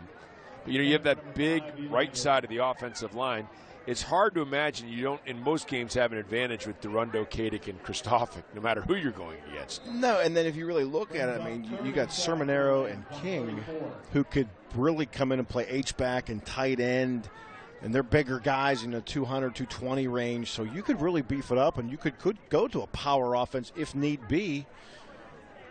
But they give so many different looks. It's a lot to prepare for from a defensive standpoint. 3rd and 7. And the low snap, and it looks like Spencer got back on top of it. Boy, Palmer nearly dove on top of it. You mentioned, needing a big play and needing a turnover. Nearly got the turnover here. Yeah, opportunity right there. Somehow Spencer comes up with the football. Palmer just overshoots it on the ground right there. You see, just misses it, and Spencer comes away with it. But it's going to bring up a 4th down and 12, and Mount Lebanon's going to get the ball back, and they're showing plenty of fight here late in this football game. Yep, there's a lot, I think, for Mike Melnick to like. Yeah. Even with his team needing 18 points in under 6 minutes. Yeah, once they got settled in, it was that first quarter, really. They just, that first quarter probably felt like they were going uphill offensively, and Pine Richland was coming downhill after them.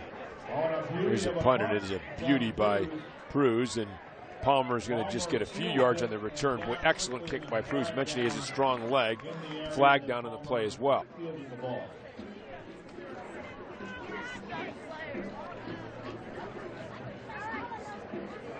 Connor Hetzel makes the extra. We need to see what the call is.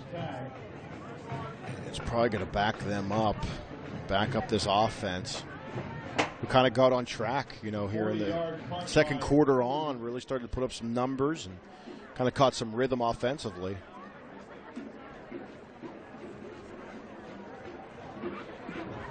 On the return, we have a block in the back. On the receiving team. It's a 10-yard penalty. It'll be first down. Well, next Friday night, the West Allegheny Indians will step up in class when they host the North Allegheny Tigers. We didn't want to step on Kevin Gorman's toes. We knew this game was coming up, but Kevin announced it at UPMC halftime show. West Allegheny is under the direction of head coach Bob Palco, who's in his 24th and final season as the leader of the Indians. They'll be facing stiff competition in undefeated NA, a battle of Whitfield powerhouses. You can see it live next Friday night at 7. Right here on AT&T Sportsnet as we see Morgan slithering out, and Morgan getting out to about the 25-yard line. And Art Walker got his high school coaching career started under Bob Palco as his offensive coordinator at West Allegheny. First time they've ever coached against each other as head coaches. Interesting, you know, two successful coaches like, yeah, you thought they'd have bumped heads along the way, but back in the day, West Allegheny, when Bob Palco was racking up a lot of his championships, was in the AAA. You know, the AAA classification back when there was 4 classifications in Central Catholic, where Art Walker was, and NA were both 4A, but we're going to have a little crossover 6A, 5A now. An ineligible receiver downfield, it appears. The ineligible receiver downfield. 5-yard penalty, we play second down. Bob Palco, 8 championships in 24 years, a chance to add a 9th. I mean, that's going to be hard to beat. The guy with the best chance of catching him might just be Art Walker, the guy he's coaching against next week with 5 Whitfield titles. Bill Cherpak at Thomas. Cherpak's got a pretty good shot at it. Those two, you got to think, are the front runners. Now, some of the great ones, Jim Render's still going. George Novak, obviously retiring a couple years ago. Outstanding career at Woodland Hills and Steel Valley, I should point out. Morgan in trouble. Now Morgan rolls back to his left. Oh, Morgan is able to slip out, and down he goes as Durundo was able to get a hold of him. Did he get him with the back of the helmet there or not? No call. He's just getting congratulations. Yeah, good coverage downfield causes, you know, Seth Morgan to look to run, nowhere to go. The pocket gets collapsed by those 4 guys. Durundo is the last guy to get him. He kind of just stuck out his hand and looked like Morgan just ducked underneath him and looked a lot worse than it was there on that tackle. Well, when you're 6'1", 260 and you lay that big arm down there, you know, Morgan almost slithered away. He's 6'3", 170, so giving away about 100 pounds and almost got it. Almost got away. 3rd and 18 now. Set up the screen. And Vaughn is taken down almost immediately. Guess who? Miguel Jackson. Boy, what a terrific game Miguel Jackson's had. Yeah, only a sophomore, a 6 foot, 225-pound sophomore. Came in with 27 total tackles into this game. He's going to add to that total, obviously. And, you know, it was a good play call, Mount Lebanon right there. They ran a screen. They were bringing pressure off of each edge. And a couple of D linemen did stay at home, though, and make the play. So what could have been a potential big play was snuffed out by that defense. Now flag comes in.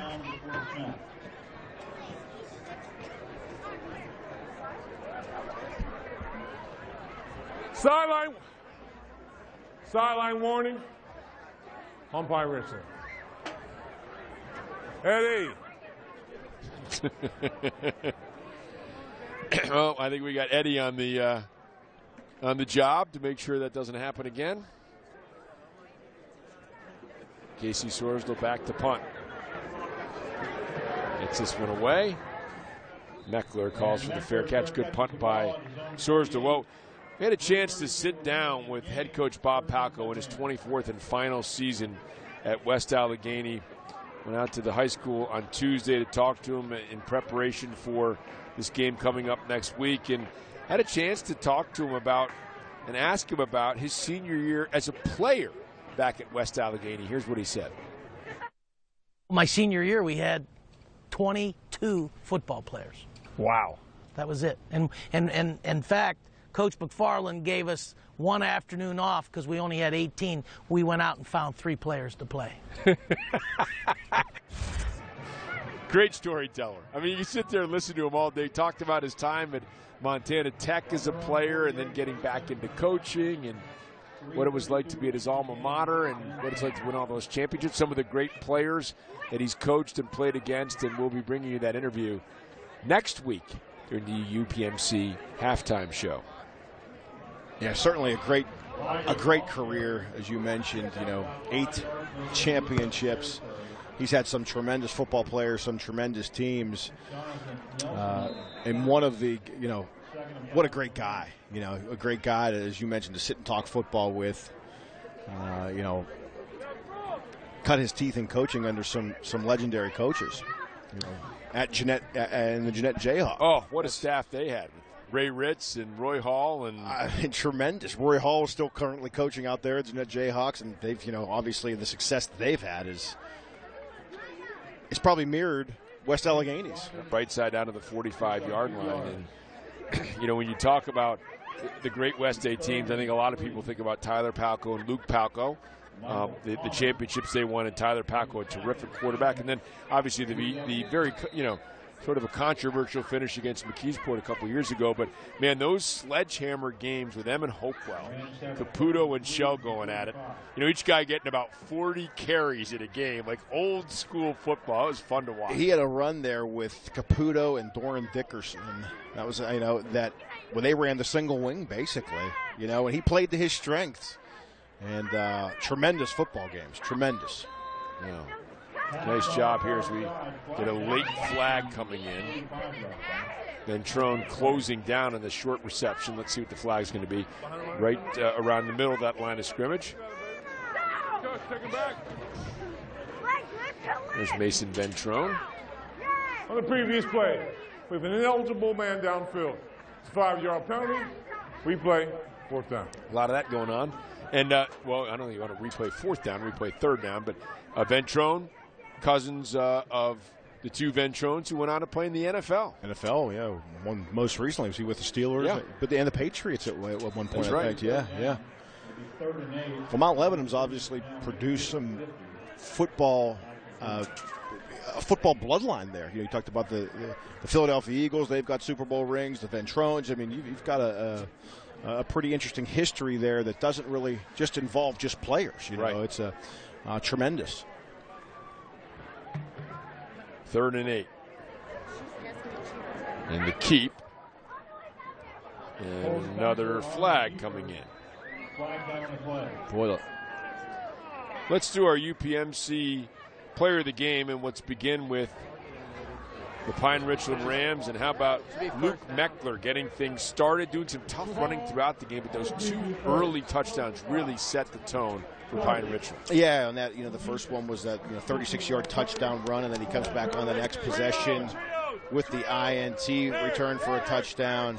He's really come on in the last couple of weeks. He's been an outstanding football player for Pine Richland. How about our UPMC player of the game for the Mount Lebanon Blue Devils, and Evan Jones? A couple of touchdowns, receiving, rushing, seeing him on defense, seeing him on special teams, all over the field tonight. Great ratio of scores to touches when he gets the football. He came in and spelled Seth Jones for probably just going to be one series. All it took was one play, and then he made a great catch. And then, as you mentioned, you got to love a guy you see who plays quarterback, plays receiver, does whatever his team's asking him to do, then run down on special teams. Those types of guys you want to line up next to. You can trust those types of guys. Definitely. And now here in a 1st and 10, they're just going to take a knee, and that's going to be that. So a pretty hard-fought victory. Obviously, Pine Richland gets the win. You heard Eric Kasparovich talking about some things maybe to clean up. Again, keep in mind, if you're Mount Lebanon, you're saying, look, we were down 28-0 in this game. It could have been a lot closer in the first quarter. We outscored them 24-14. Now, Pine Richland, I'm sure, would say they would have maybe done some things differently. But if you're Coach Melnick, you're looking at that and saying, look, this is the top team in 6A, and we were right there with them. Yeah, give or take a couple breaks, on each side of the ball, this score could have been a lot closer. So, yeah, both coaches are going to find things to obviously build on. They're going to find things to correct as they move forward. And, both these teams look possibly like they're going to, get into the playoff battle. Pine Richland definitely should be in. Mount Lebanon. Yep, they'll be in. Yeah, they should be in as well. Yep. Probably see each other later on down the road. You never know. I mean, again, this is a team that if they can iron out a few things and you're in 6A, you might not be real happy to see them in the first round. As we head downstairs where Robbie and Zbikowski's with Cole Spencer. Yeah, what a game it was, Rob, for Cole Spencer. Cole, when you look at this game, you go up 28-0. They come back, they score 10 unanswered to end the half, and they come out, they put 17 on the board. How do you describe just the ebbs and flow of the ball game tonight? Beginning, we started well, came out after that, went a little sloppy, but in the end, all right, got the win. We'll be good the rest of the season. How do you describe this process for you? Nobody, quote-unquote, replaces Phil Dracovic, and your coach said, hey, be the best Cole Spencer you can be, and you have a great support group around you. What's this been like for you? It's just been fun. First year of varsity experience, especially being behind Phil. Great athlete, great player, obviously doing great things, and just try to do my best and take this team to a Whitfield title. We'll see. How do you kind of take this team as a sophomore under your wing, knowing, hey, okay, I'm going to be the guy here for the next 3 years, and I'm helping set the tone and carry the tradition? Just listen to my coaches, do what they tell me. Listen to the 5 guys up front, defending like seniors and defending state champs, and just listen to them. Where everything's going to be okay. How about when you play behind Kadick and Christophic? What are those guys like being? What's it like having those guys in front of you? That's great. It's fun. They're great guys to me, and just to look up to them, it's cool. And being behind them, it's awesome. Congratulations, Cole. Thanks. Thank you. All right, here comes Tyler King, the fullback. Tyler, nice game out of you tonight. Cole Spencer, how do you describe this kid? He's athletic. He's a leader. I mean, he's everything you look for in a quarterback, and I'm confident with him in the pocket. He is a sophomore. It takes some kind of leadership to take on this program, defending state champions under your wing, and have things going the way they are. What is it about him that allows him to do that? I mean, especially coming after Danucci and Phil, he has a big shoe to follow, but, I mean, he's been doing a great job in just doing what he's told, doing what the coaches tell him, and it's leading to success. So you fall on a ball for a touchdown tonight, but you're a very integral part of the offensive line is fantastic. Kasparovich said this is the best line he's ever had since he's been here. You're a big part of that as well by extension. What's that like for you? So, I mean, I just do whatever I can to get my guys in the end zone, and happened that I just had to help score one too. So, I mean, as long as we're all scoring and we're winning, that's all that matters. This team lost a lot of starters. A lot of guys graduated. Phil Dracovic, arguably one of the greatest quarterbacks in the history of the Whitfield, leaves. You lose some big talent. It doesn't seem like you really you didn't have much. You picked up where you left off, for lack of a better term. Why? The guys that are starting now that were backups last year, they really looked up to those starters last year, molded their game after them, stepped right in, doing their job, doing what they're coached to do, and that's why we're great. Thank you very much, Tyler. Congratulations. Thank you. All right, Rob and Chris. Robbie, thank you very much. Chris, thoughts on what you saw tonight? I thought I saw 2 good football teams, actually. Obviously Pine Richland has they, up front, they definitely, win in the trenches. They've got 2 weeks, a couple weeks down the road, they've got Seneca Valley and North Allegheny. It's going to determine who the conference championship is, but I think Eric Kasparovich has molded his team around the guys that he has, and they're looking at another championship. I think for Mount Lebanon, I think that they're so close. I think it's really just a matter of tightening some things up, cleaning some things up, and I'm sure Coach Melnick will get that cleaned up. But they have talent, they have size. It's a matter of just kind of molding it and putting it together and getting some rhythm, and they should be okay come playoff time. I'm not sure that's a team you really want to – the team that we saw for the last 3 quarters. It might not be a team you want to play if they can get on the same page. I agreed. That could be an interesting team and an interesting matchup, Mike Melnick's team, come playoff time. In the meantime, Eric Kasparovich's Pine Richland Rams have won 23 consecutive games, against teams from the state of Pennsylvania and 19 straight against WPIAL teams. Luke Meckler getting things started with a pair of touchdowns, one on offense, one on defense, to pace Pine Richland to the 42-24 victory. Next week, it's North Allegheny at West Allegheny on Friday night. For Chris Schneider, Robbie Inspikowski, our entire AT&T Sportsnet crew, I'm Rob King. Thanks for watching high school football presented by TribLive.com on AT&T Sportsnet.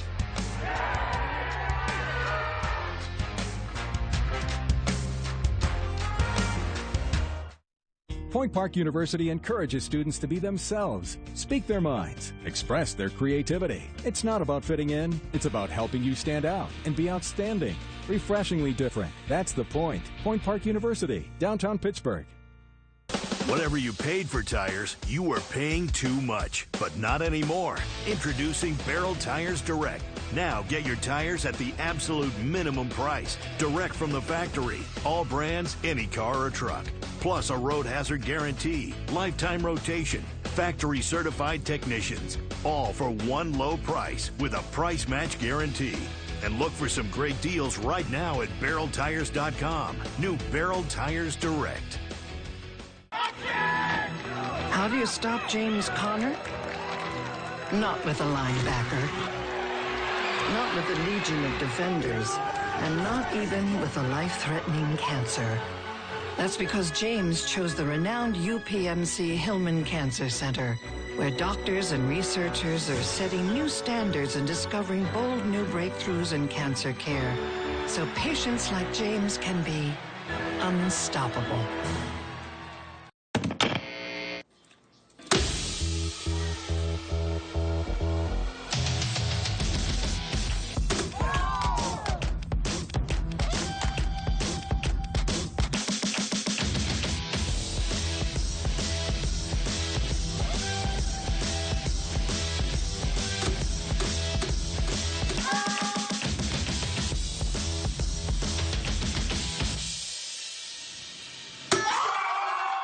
The true value of a college education is only realized after you graduate. Point Park is an affordable private university that's big on a return for your investment. When you're prepared, success comes naturally. Surprisingly affordable. That's the point. Point Park University, downtown Pittsburgh.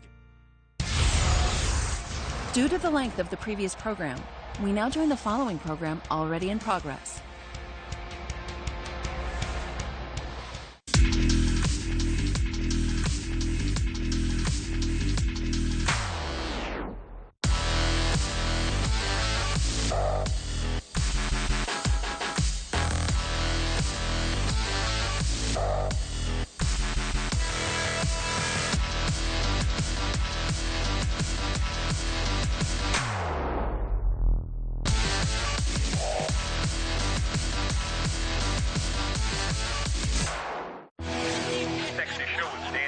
This is as good as it's going to get. I love that. Now that you set the record, can you now come clean that you're 5'11" and not 6 feet tall? Never. Never. I am 6 feet, 1.5 inch. Okay. 1/4 inch. All right. It's a whole lot cooler if you're 5'11", Drew. Just saying. No, I'm still a proud member of the 6 foot and under club. I want to set the record straight. Why do you think it was reported that you and Dustin Johnson had that altercation at a party? I have no idea. I don't know what they think they saw or what they think they heard, but it was far from the truth. Do you think you could have taken him? I don't know. It'd be a good match, I think. I've seen instances, so I'm sure it'd be a good fight. It'd be maybe not as good as that McGregor fight, Khabib fight, but it would be interesting. Maybe sell a few tickets. I just thought Yelich, when the Brewers needed him, came up big, and I would be surprised if he's not the MVP. Who do you think is the MVP? No, I agree. I think Christian's the MVP. You look where they were at the All-Star break, where he was really struggling. After the All-Star break, he really took off and really catapulted that ball club to catch the Cubs. And for me, if I had a vote, that's who I'd give. Did you reach out to your good buddy Clayton Kershaw and congratulate him? I have not yet. I need to. That's a great reminder. Thank you for making me feel bad on national radio. But I need to reach out to him. He pitched great the other night. I was watching, and obviously happy that they're moving on. Sexy show with Stan and Patrick. This is as good as it's going to get. I love that. It's a celebration when an auto group adds a new brand. It's a huge celebration when that group is #1 Cochrane, and the brand is Toyota. Get special grand opening offers now at the new #1 Cochrane Toyota. Tonight at Fridays, we feast. We eat, we drink, we laugh. Tonight, we feast. 2 apps, 2 entrees, 2 desserts. $20. Only at Fridays. Get the hands-on training that will give you skills for life at Dean Institute of Technology. Schedule a visit to see the facilities today. Night classes are available, and there's financial aid for those who qualify. Hands-on training, skills for life. It's time to refinance your student loans. You can go to one lender and hope for a good rate, or a site with multiple lenders that give you rate guesstimates and sell your data, so you're swamped with sales calls. Don't gamble. Refinance at Credible.com and compare actual rates, not guesstimates, from top lenders without affecting your credit score. You could save on average $250 a month, and they never sell your data. Visit Credible.com before your next payment is due. I have suffered my whole life with muscle cramping. When I tried TheraWorks, all the cramping went away. I initially applied it at the bottom of my foot and my thigh, and right away, I was able to sleep through the night. TheraWorks is definitely a breakthrough. It's a little miracle. I can cook again. I can sit at my computer for 8 hours a day with my mouse and typing, and I don't hurt. TheraWorks Relief is my choice for preventing and relieving muscle cramps. Make it yours, too. Get TheraWorks Relief today at TheraWorksRelief.com.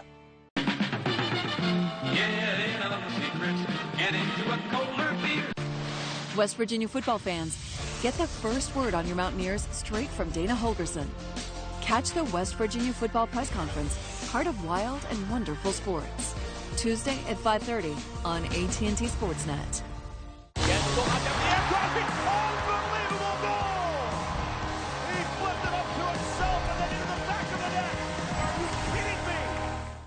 It's a celebration when an auto group adds a new brand. It's a huge celebration when that group is #1 Cochrane, and the brand is Toyota. Get special grand opening offers now at the new #1 Cochrane Toyota.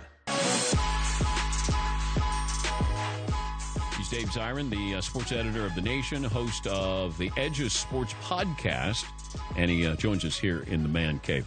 I just found out that you're teaching a class in college now on sports history. I am. Montgomery College, shout out, right out there in Tacoma Park, Maryland. It's an absolute thrill. Love my students. A lot of them listen to the show, actually, so shout out to all of them as well. It's absolutely thrilling because I see them learning some of the basics of sports history, things that I think we take for granted, like who is Jackie Robinson? What was the impact of Muhammad Ali? How did Billie Jean King change the world? And their eyes, they just become as big as saucers. They never saw that you cannot separate sports from the political landscape. But how much do they not know? It's pretty intense. So there, a lot of the teaching is about the basics, like what was the 1930s, what was the Great Depression, why did it matter that Jackie Robinson was a World War II veteran, what did that mean to Black America in terms of World War II, and so some of that is you have to go through the basics, but they're like sponges, so it's a lot of fun. But if you were going to have one sports moment that you wanted to teach, what would be that? Wow, that's a fantastic question. If I had one moment I would want to teach, I think it would be the Thrilla in Manila. I would want to talk about Muhammad Ali and Joe Frazier at great length because a lot of my students are in the UFC. And I think there's an interesting similarity between Khabib and Conor McGregor and that Thrilla in Manila fight between Frazier and Ali. Like the fact that for that fight, for Ali it was a game. For Ali, it was bringing people out. He was calling Joe Frazier the gorilla. He was making fun of the blackness of his skin. And for him, it was just like, if I make Frazier mad and if I polarize people, it's going to bring more eyeballs to the fight. But for Joe Frazier, it was not a joke.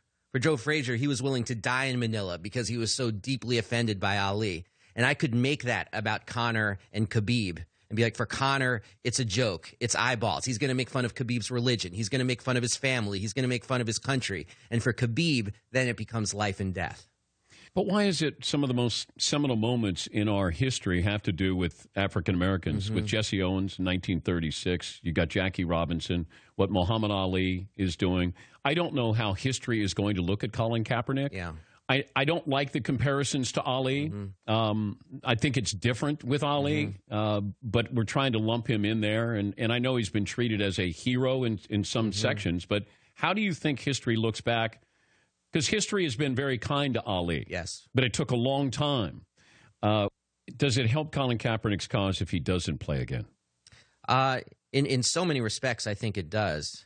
And it's so interesting you say that, because I was thinking back to a time I was on this show in the fall of 2017, and you asked me if I thought he would get signed for the coming season, and I said no. And you were surprised, and then I hedged a little bit, and there was this idea, well, of course he's going to get signed because someone is going to need him. But it's like, as the months have gone on and as he hasn't been signed, the memory of a quarterback who is probably who is just the memory of a quarterback who you would not say was in the Tom Brady class has faded. And this iconic status has developed. I mean, he's at Harvard today accepting a W.E.B. Du Bois Award.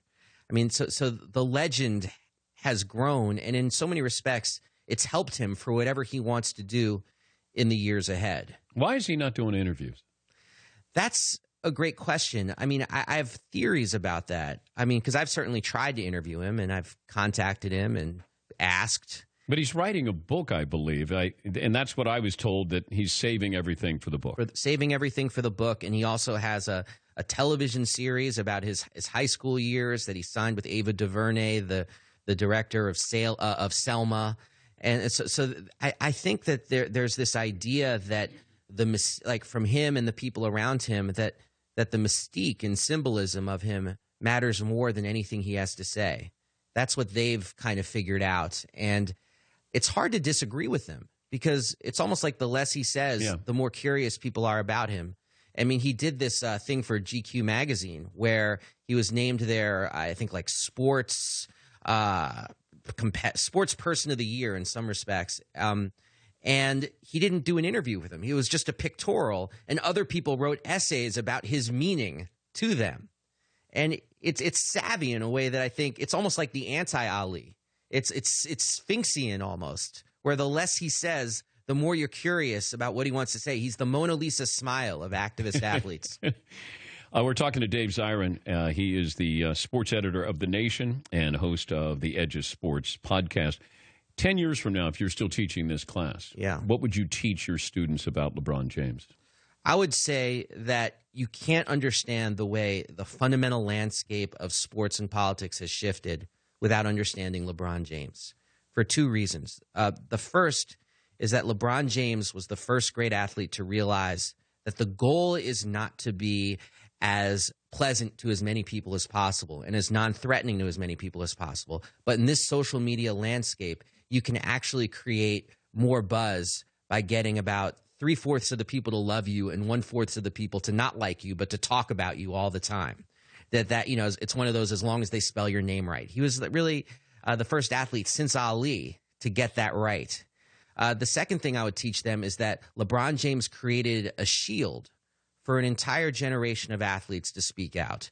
Because if LeBron James, the most famous athlete in the United States, could do it, then they could do it too.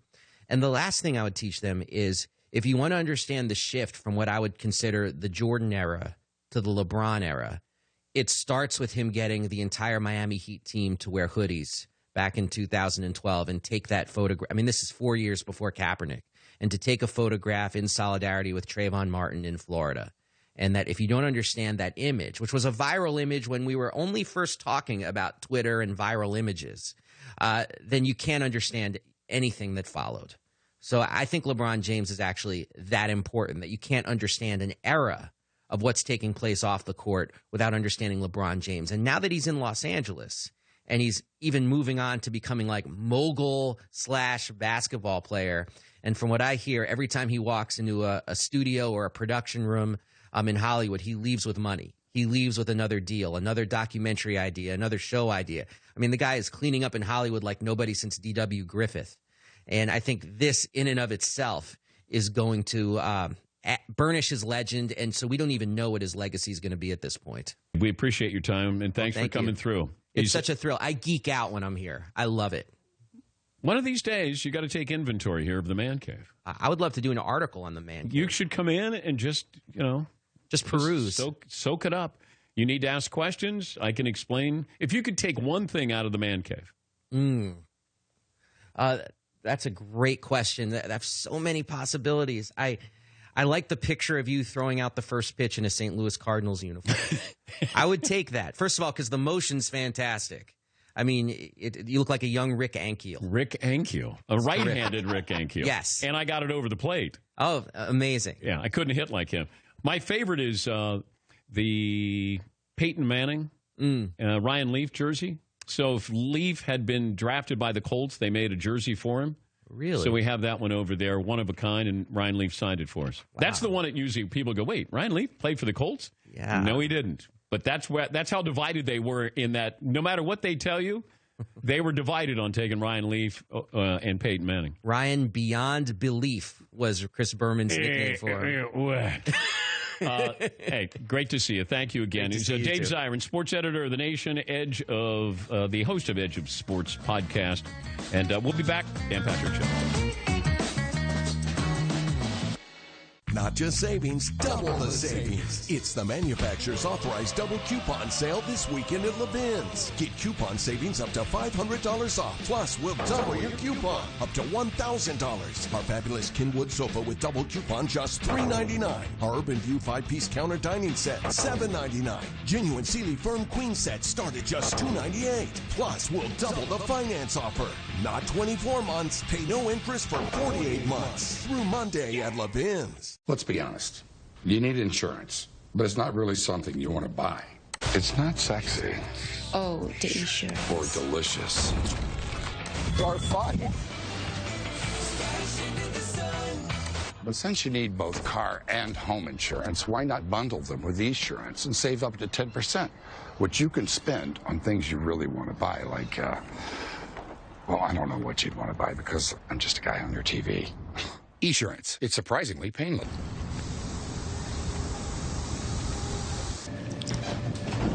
Come give me a hug. Hi, honey. Hi.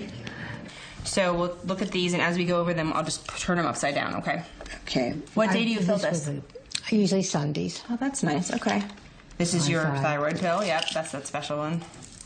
Let's see, what's this one? Oh, this is that. Let me just make sure that this one is written correctly in here. Visit countonhighmark.com to see why so many people count on blue. There's a new procedure going on at New Image Hair Clinic for thinning and damaged hair. It's called PRP, platelet-rich plasma. Utilizing your own stem cells, platelets and growth factors are distributed to your thinning and balding areas. Everyone can benefit from this safe, easy, and effective treatment. Find out if PRP will work for you. Go to newimagehairclinic.com or call 1-800-942-8082 for your free PRP evaluation and receive a 30-day supply of hair loss vitamins.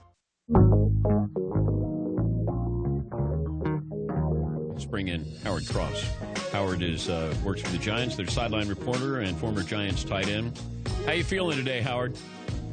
Pretty good, Dan. How are you doing? What did you see on the sidelines last night? You know, I saw a team that's struggling. If they replace like 30-plus players, they're trying to find a way to pull them all together. But unfortunately, the drafts of the last, I guess, 8 to 10 years haven't been great for the team, and they just don't have the guys. They don't have an offensive line.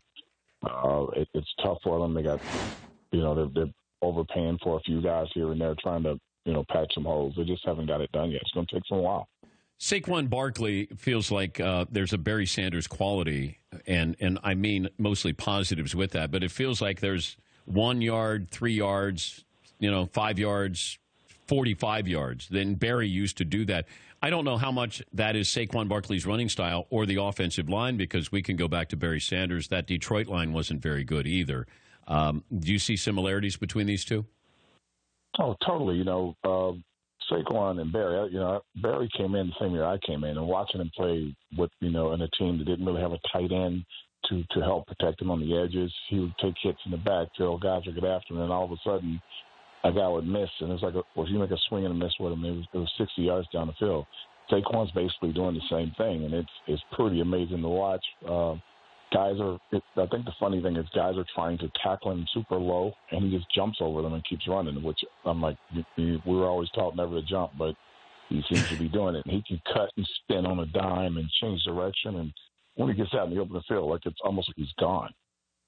Yeah, he's a lot of fun to watch, and I think that this is, validating taking him number 2 overall, and I think they're always going to be second guessed, depending on how well Darnold plays or Josh Rosen plays or Josh Allen plays.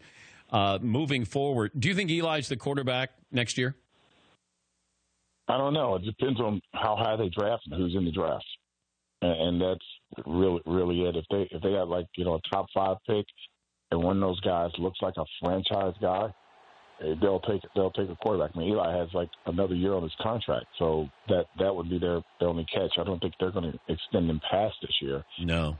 But I would think the question is going to be: are there going to be 2 or 3 huge offensive linemen that they could think okay, we can patch up the line even more, and then next year we're just going to have to go get a quarterback and trade up and get a guy. If they do it next year and they take a guy, I'm assuming the kid out of Oregon is the big ticket guy that everybody's looking at. But there are a few guys out there that I think, but I don't see guys that are lighting it up. There are a couple of younger guys that are lighting it up. I want to toot Alabama's fine, but Tua looks incredible, but he won't be coming out this year. So it's going to be one of those things. You got to see if there are guys out there. This year they had 4 or 5 guys, even with Baker, that people thought really could do it. But next year, I don't know. Did you know what Odell Beckham Jr. was going in early at halftime for? Yeah, he goes and gets an IV. He probably thought the half was over, jogged into the locker room, got on the table to get his IV, and then there was 2 seconds left on the clock. Media's making a big deal out of this, Howard. Why? Because he's Odell Beckham. Yeah. 6'1" Barkley, breaks a tackle, runs 60 yards down the field. Everybody's screaming and yelling. He scores a touchdown. He's high-fiving everybody, pumping up the defense, going over, even giving Odell fist bump, talking about, let's go, we're still in this. Odell headbutts the fan, and he's on national TV. So it's just one of those things. He's a star, polarizing guy, and people like watching him. So yeah, I thought it was unfair, the headline that if he was going in for an IV and the coach said to go in for an IV and the training staff said to go in for an IV, then I don't know why that's being singled out here. There's other headline. I know people click on something like that, but if that's the case, I think he's being unfairly singled out because the Giants lost last night. Yeah, but it's a chain reaction. You have an interview, and the interview you say the team needs to do X, Y, and Z, and now all of a sudden all the media wants to know, is the team upset that he said these things? And the coach is, no, finito. Everybody's linking onto that. He goes out into the game. He causes a fumble in the end zone on a punt return. So they're like, so you're saying the team should play better, should have more energy. So it's the chain reaction. Anything we say is, we have to be you want to get comments on. We want content. We're holding mic to. We want content. So if you say something, if you do something, it's content. If you don't say anything, it's it's not fair. It's not speaking to the media. But if he speaks or says anything, it's content. So he's going to be singled out for the rest of his career. He's almost bigger than the game itself because it's Odell. I don't know why that is, but people love him, love to talk about him. Every speech I ever give is the questions. When you give questions and answers, the first thing they say is Odell really that bad of a guy? I'm like, the guy that flies around to children's hospitals and sees kids on his own dime and stuff? No, I think he's pretty good. But I didn't know that. Could he accept the role of second best player on the team behind Saquon Barkley? Yeah. Okay. They just want to win. When you're playing that poorly, they just want to win. They're desperate for a win. It gets really heavy on teams when things are happening in that way. You'll do anything for a win. You don't really care who's the star, who's not the star. Odell's going to get his, and he's going to get, he'll have the 100-plus yard nights, the receiving, and then he'll have nights where not much will go on because the quarterback will be getting up off the ground and scraping himself off the ground every play. Howard, good to check in with you. I know you got a long season, but should be interesting, and we appreciate your time. Hey, thanks a lot, man. It's good to talk to you. That's Howard Cross, former Giants tight end. He works sidelines for the Giants broadcast there.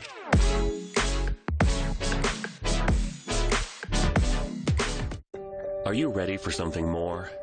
At Duquesne University, you'll find more than you ever thought possible. More in the big moments and in the little ones in between.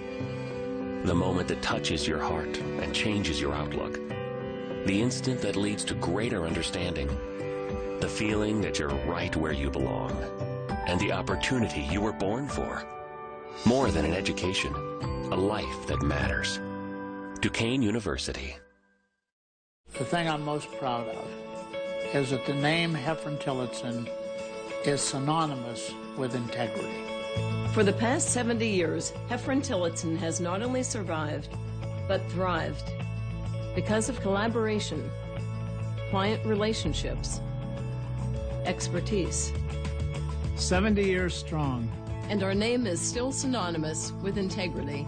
Heffron Tillotson, meticulous wealth management since 1948.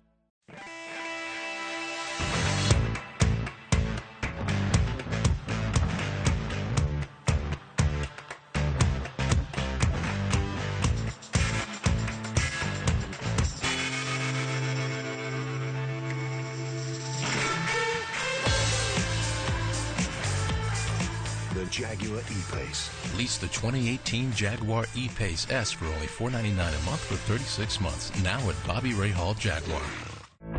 Sometimes, one moment changes everything. When a wish is granted, a child with a critical illness replaces fear with confidence, sadness with joy, and anxiety with hope. You can transform lives one wish at a time.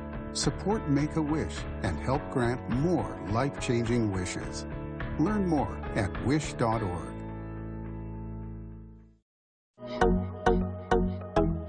What's the worst NFL game this weekend? We know the best is Kansas City, New England, McLovin. The worst game is? Titans-Ravens could be tough to watch. First team to 21 wins?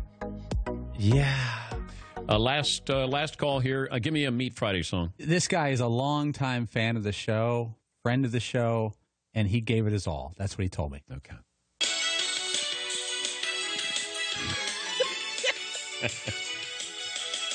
We're talking Friday. I don't know what to grill today. I'll say it anyway.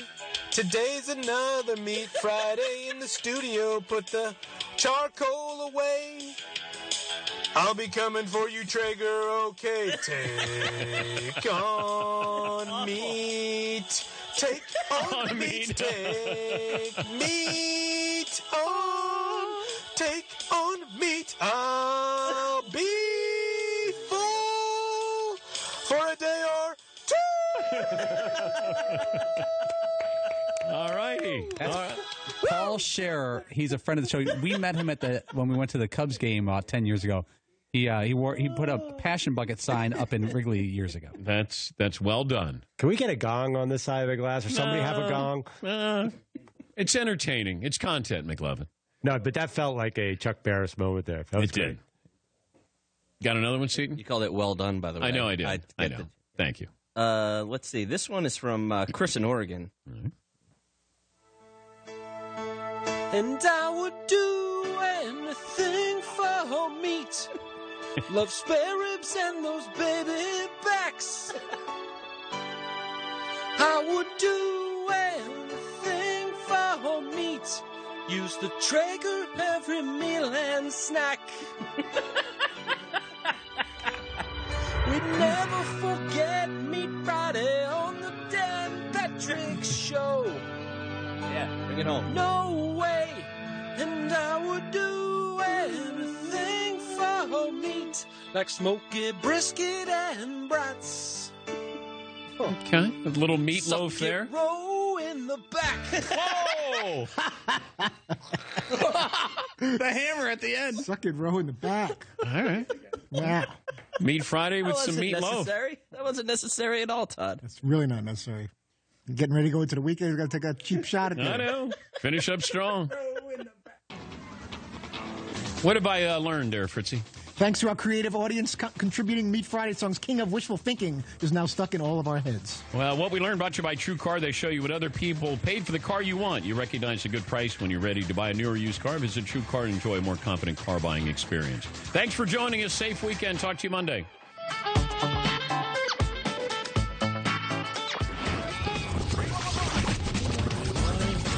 He's Dave Zirin, the sports editor of The Nation, host of the Edges Sports Podcast. How would Ali be treated now in his prime? It's interesting because Ali would have social media. So in some respects, Ali was social media before social media. I think that if Ali was around today, he'd be able to leverage social media to a degree that no athlete could even compare. That's called a carry. And then if you go, that's a travel. Let's say hello to John Smoltz. How's morale in Milwaukee? What's the feeling you get out on the street there, John? Gloves and a hat. It's really cold. That's the feeling I got. This? All right, I'll let you get away with that. Not a travel. If you could take one thing out of the man cave. So many possibilities. I like the picture of you throwing out the first pitch in a St. Louis Cardinals uniform. I would take that. Wouldn't it be great if James Harden did a show on the Travel Channel? Come on. Take on meat. I'll be full for a day or two. All right. This is DirecTV, part of the AT&T family and home of the Red Zone, the Fantasy Zone. Dan Patrick, 25 years of NFL Sunday Ticket, Rich Eisen, and America's premier source for sports entertainment. I'm here in Myrtle Beach, South Carolina on this beautiful fall day. The sun is out, the sand is warm, and our beaches have never looked better.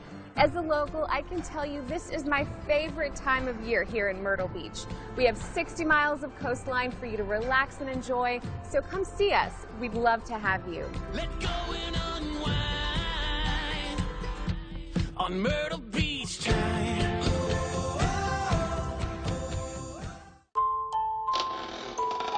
I can't believe we're doing this. Gus, you're not scared, are you? I don't like thunder. This is getting spooky. Did you say spooky? Ooh, Spooky Cash. The new scratch-off from the Pennsylvania Lottery. Yeah, with top prizes of 10 grand. That's a monster of a prize. Keep on scratching.